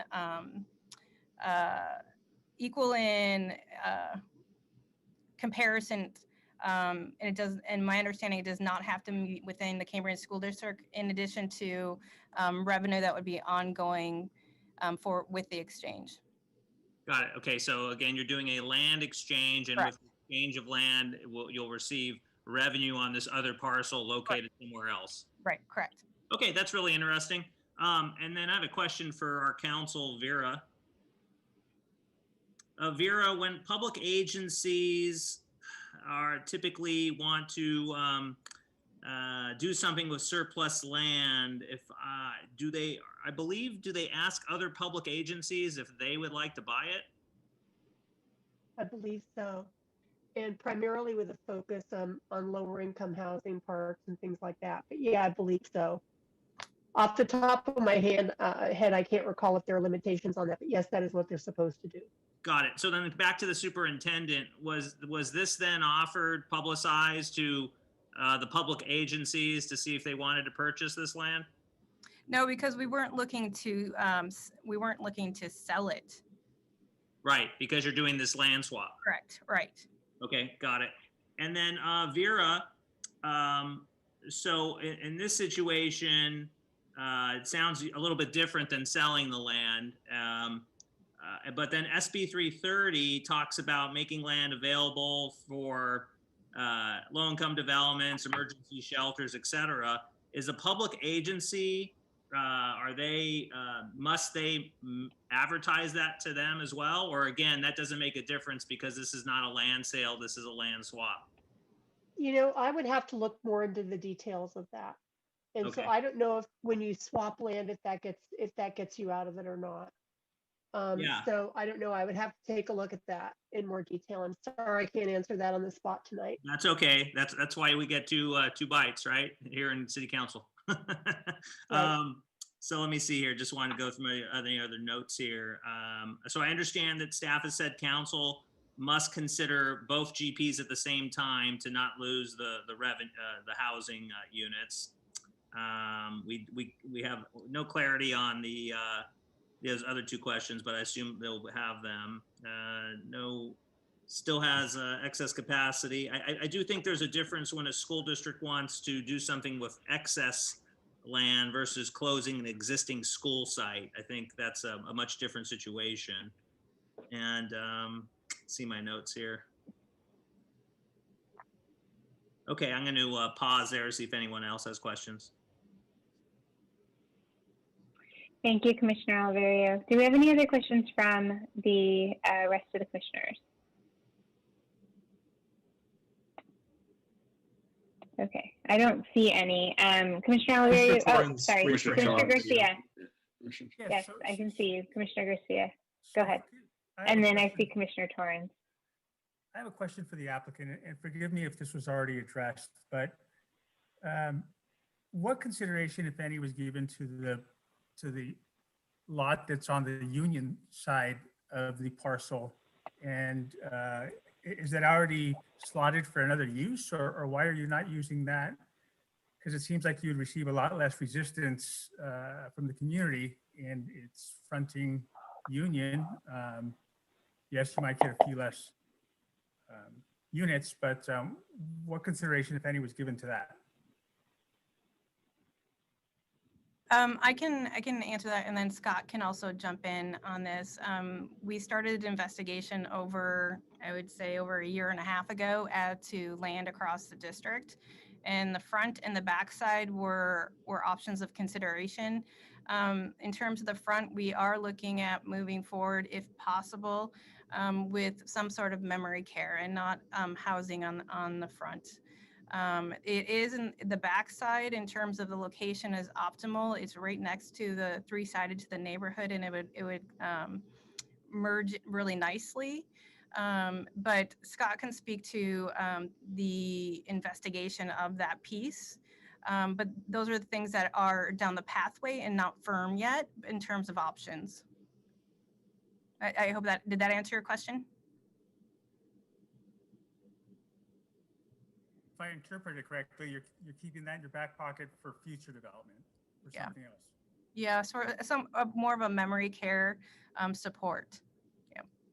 So if I can just piggyback off on that, Dr. Andrews, Commissioner Garcia, my name is Scott Sheldon. I'm their district's real estate advisor. And we did look at, as Dr. Andrews mentioned, all of their different properties. We looked at specifically this one because it has been a closed school site for many, many years. And one of the land planning exercises that we went through was how do we do something that is respectful for the neighborhood, respectful for the community and the city. And we came up with a plan which had compatible uses away from the street, away from Union Street. And the whole idea was to preserve the PQP zoning, which is, as Mr. Hart has mentioned and Jessica, our planner, has mentioned, is really geared more towards either a very high density supportive type housing, which in our opinion would not be good land uses, and or employment uses. And one of the employment uses that is an allowable use going through the process would be something like a memory care facility, which would be housing, it would be support staff, it'd be medical uses and things like that. And because of the various impacts that any kind of use like that would have, it was much more appropriate, in our opinion, to push those to the Union Street side and not to the other side of the street or the other side of the property. So I hope that answered your question. If it didn't, I'd be happy to try to expound any more on that. It does. Thank you. Okay, I'd like to recognize Commissioner Torrance now. Oh, I'm sorry, Vera, you had your hand up before I go to Commissioner Torrance. Did you want to, you're on mute. Thought I was unmuted. Sorry about that. I wanted to respond a little bit to Commissioner Oliverio's questions. I just took a look at the Department of Housing and Community Development's website, HCD, having to do with AB 1486, and they're asking, answering questions about the Assembly Bill, which modifies a number of sections of the government code, probably about 10 of them. And it clearly applies to school districts. And this is the sale of surplus property. It also specifies that it applies to sales and leases of property. Whether a property trade is a sale is a question, because you are transferring title to that property for value. And so, but they don't answer that question, so that's up in the air. But in the event that the school district is required to comply with this law, they need to submit a plan. They need to submit forms to HCD and have them approved. And so, as well as offering, I believe, availability for lower income housing, for affordable housing. But anyway, I'm just taking a look at it very, very quickly right now. So perhaps that's something that, if the school district has an opinion related to that or whatever that they can share with us, that would be great prior to the council hearing. But I'm requesting that if you have looked into that. Thank you. Okay, thank you, Vera. And now we'll go ahead and recognize Commissioner Torrance. Thank you, Chair. So I think I have more of a statement than a question at this point. I have quite a few questions actually that have come up as we discussed it more. I have felt a bit more confused about the project, but I would like to say that I'm very impressed with the community's cohesiveness in supporting this project, and the organization that I've seen here, and that shows, care for these public schools, and I totally get that. But I'm confused about how this is a ongoing revenue. I don't understand that. I don't understand the land swap. That's new to me. And I think with these questions swirling around, it feels like it's an underbaked proposal, in my opinion. And so I am leaning toward following the staff recommendations to, with the pending study of land uses happening, I think I would be likely to follow their recommendation tonight and let these questions get settled before making such a big decision. Thank you. Thank you, Commissioner Torrens. And I would like to say that I am feeling similarly. And I think that there's a lot of unanswered questions and unclear information. And so with that information, I think at this time, seeing no other hands up from the commissioners and no additional questions, we'll go ahead and close the public hearing and have ask for a motion from my commissioners. I'd like to move that we approve the staff's recommendation and all of the details that they have outlined. Do we have a second? I'll second. Thank you, Commissioner Garcia. So we have a motion and a second. Would either of the motion makers or seconders like to speak to their motion? Okay. Seeing no interest in that, at this time we'll go ahead and take a roll call vote. I'm sorry. So, Commissioner. Oh, so sorry. No Yes, sweat. No sweat. Commissioner Oliveira. So Chair, the motion is to approve the staff recommendation, which is to deny the general plan amendment that the school district wants, correct? Yes, but also to put the item on, I believe, on a work plan to look at conversions. So does the motion for staff, does this motion not allow the city council to consider the item? City council would still consider the item. Yeah, this would still go to city council, and they would receive planning commission's recommendation, and then they would make consider it themselves as well. Okay. Chair, if I may, I would just like to add that and maybe for the maker of the motion, a friendly amendment to include that when this comes to council, that questions should be answered about this unique land transaction and how it complies. I think it used to be called nailer rights. I know that's how the city of San Jose bought Kirk School and Lincoln Glen Elementary from the school district because they were asked if they wanted to buy the land. Not saying that the city wants to buy, but were they asked? But apparently they were not. But I'm also trying to think about how it works under SB 330. If it wasn't for SB 330, I think that certainly throws a level of complexity in there. So sorry for this long rambling request to amend the motion, but I would just like for staff to have those questions to gain the to obtain the information to answer those legal questions which were asked. I think that would be important. So would that be okay for the maker of the motion? Yes. Thank you. On the proposed project itself, I mean, the quality of the housing I've seen from Mr. Robeson is quite impressive, and I have no worry at all it would fit and be, as good as what's in the neighborhood today. But as a commissioner with these questions of legality, I think it needs to be addressed. And it needs to be ultimately at the city council. I think I could have come, had a more certain vote on this tonight if I had the legal questions answered. And Vera, don't worry, no sweat. It's putting you on the spot for new legislation that's constantly changing. So I appreciate it. So thank you. All right. So yes, Vera. I would also ask whether Commissioner Caballero, who seconded the motion, is okay with the friendly amendment from Commissioner Oliverio. Commissioner Garcia seconded the motion. Commissioner Oh, it's Garcia? Garcia. I'm so sorry. I'm so Oh, yes. sorry. Yes, I'm in agreement. Alrighty. Thank you. Great, thank you. Thank you for clarifying that, Vera. Is it helpful at this point to state the motion in its current form? Yes, I was just going to ask us to do that. So, so this is to, and staff, I'm so sorry. I've just given my computer technical difficulties, I've lost my agenda. Can you read the staff recommendation, and then we'll have Commissioner Oliverio summarize his friendly amendment again.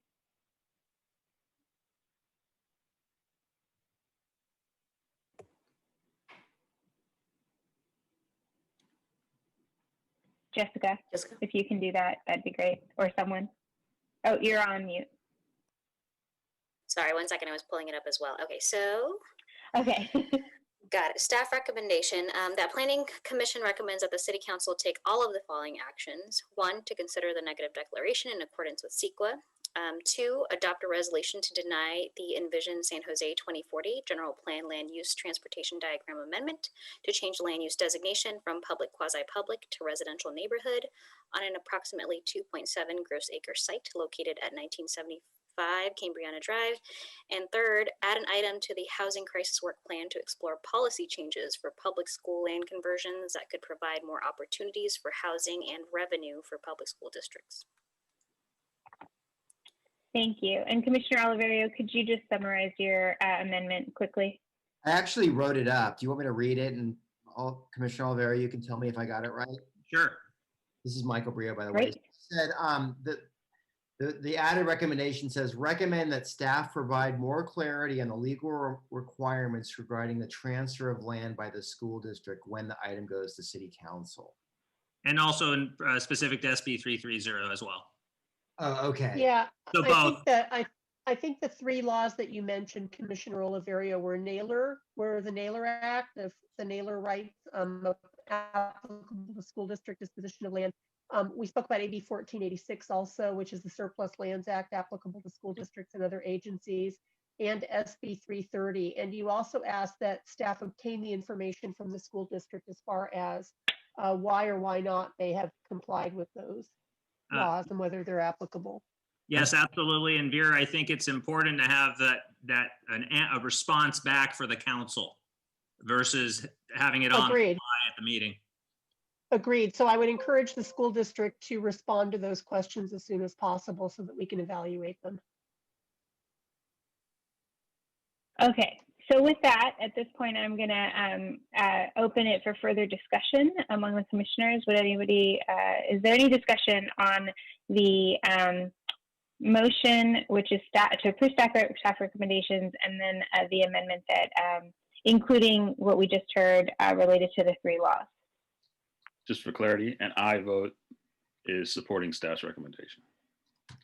Yes, which would be denying the general plan amendment. Okay. All right. So with that, let's go ahead and take a vote. Commissioner Casey. Aye. Commissioner Garcia. Aye. Commissioner Lardinor. I think you said aye. We couldn't hear you. Sorry, I said aye. Okay, thank you. Commissioner Oliverio. Aye. Commissioner Torrance. Aye. And Commissioner Caballero is also an aye. Commissioner Bonilla is not present.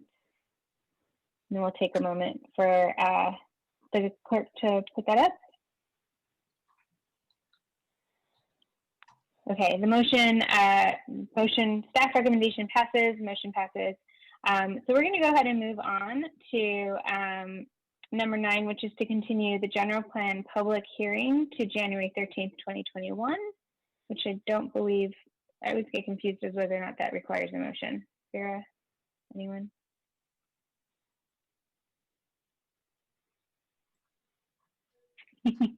It wasn't responding to unmute. Anyway, yes, please have a motion for that. I'd appreciate that. Okay. So moved. Do we have a motion? Thank you, Commissioner Lardner. Do we have a second? Second. Thank you, Commissioner Casey. We'll go ahead and take a roll call vote. Commissioner Casey. I have one question. Who passed? Who made the first motion? Commissioner Lardinois. Okay, thanks. And Commissioner Casey made the second. All right, so roll call vote. Commissioner Casey. Aye. Commissioner Garcia. Commissioner Lardinois. Aye. Commissioner Oliverio. Aye. Commissioner Torrens. Aye. And then Commissioner Caballero is also an aye. And that passes unanimously. We did not have any referrals under item number 2 from my recollection. And then item number 11, did we have under item 11A, a report from City Council? Yeah, so the only item I have to report on that is just the Planning Commission, the City Council heard, or staff presented the annual review of the general plan to the City Council on Tuesday night, last night. Really not much to report on that. I think the mayor just kind of talked about the jobs to housing balance in San Jose, reminding the City Council that we are a bedroom community, the only city in America, the large city that is a bedroom community. And while we need both housing and jobs, just acknowledging that we're still more of a housing-based city, and that's creating fiscal impacts as well as other impacts, environmental and other quality of life impacts for the city. So,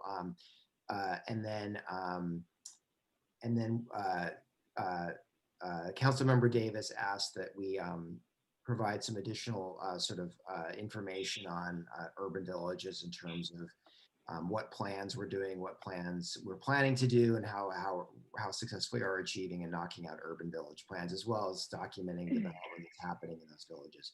And that's about it. Okay, thank you, Michael. So item 11B is to approve the minutes from December 2nd. Before we do that, do we have any edits or changes to the minutes? And I can't see everyone's face, so if you have a change, please speak up. Okay. All right, do we have a motion to approve? Motion to approve the minutes? Second. Thank you, Commissioner Torrens. Second from Commissioner Oliverio. All right, roll call vote. Commissioner Casey. Aye. Commissioner Garcia. Aye. Commissioner Lardinois. Aye. Commissioner Torrens. Aye. Commissioner Oliverio. Aye. And Commissioner Caballero is an aye. Commissioner Bonilla not present. That motion passes. I apologize. I'm really tired and my back hurts. I pulled a muscle yesterday. So I'm struggling through the last little bit of this. Okay, subcommittee formation reports and outstanding business. I don't believe we have any. Commissioner calendar and study sessions. So all the commissioners received a copy of the 2020 calendar, and our next meeting is on January 13th. And do we have, and then just for the public's information, the full calendar for 2021, including study sessions, proposed study session dates will be on the January 13th agenda. And do we have any items for the public record? I don't. Okay. Not seeing any other items. I just want to wish everyone a happy holidays. And I know that we're in extremely difficult times in our community. We had over 1,700 cases of COVID positive today, and we're at 10% capacity in the ICUs. So just really encouraging folks to stay home and be safe, wear your masks. And but if you can, shop local. So thank you so much, and I look forward to seeing you all in the new year. Thank Meeting you. is Happy adjourned. holidays. See you next year. Holidays. Thank you.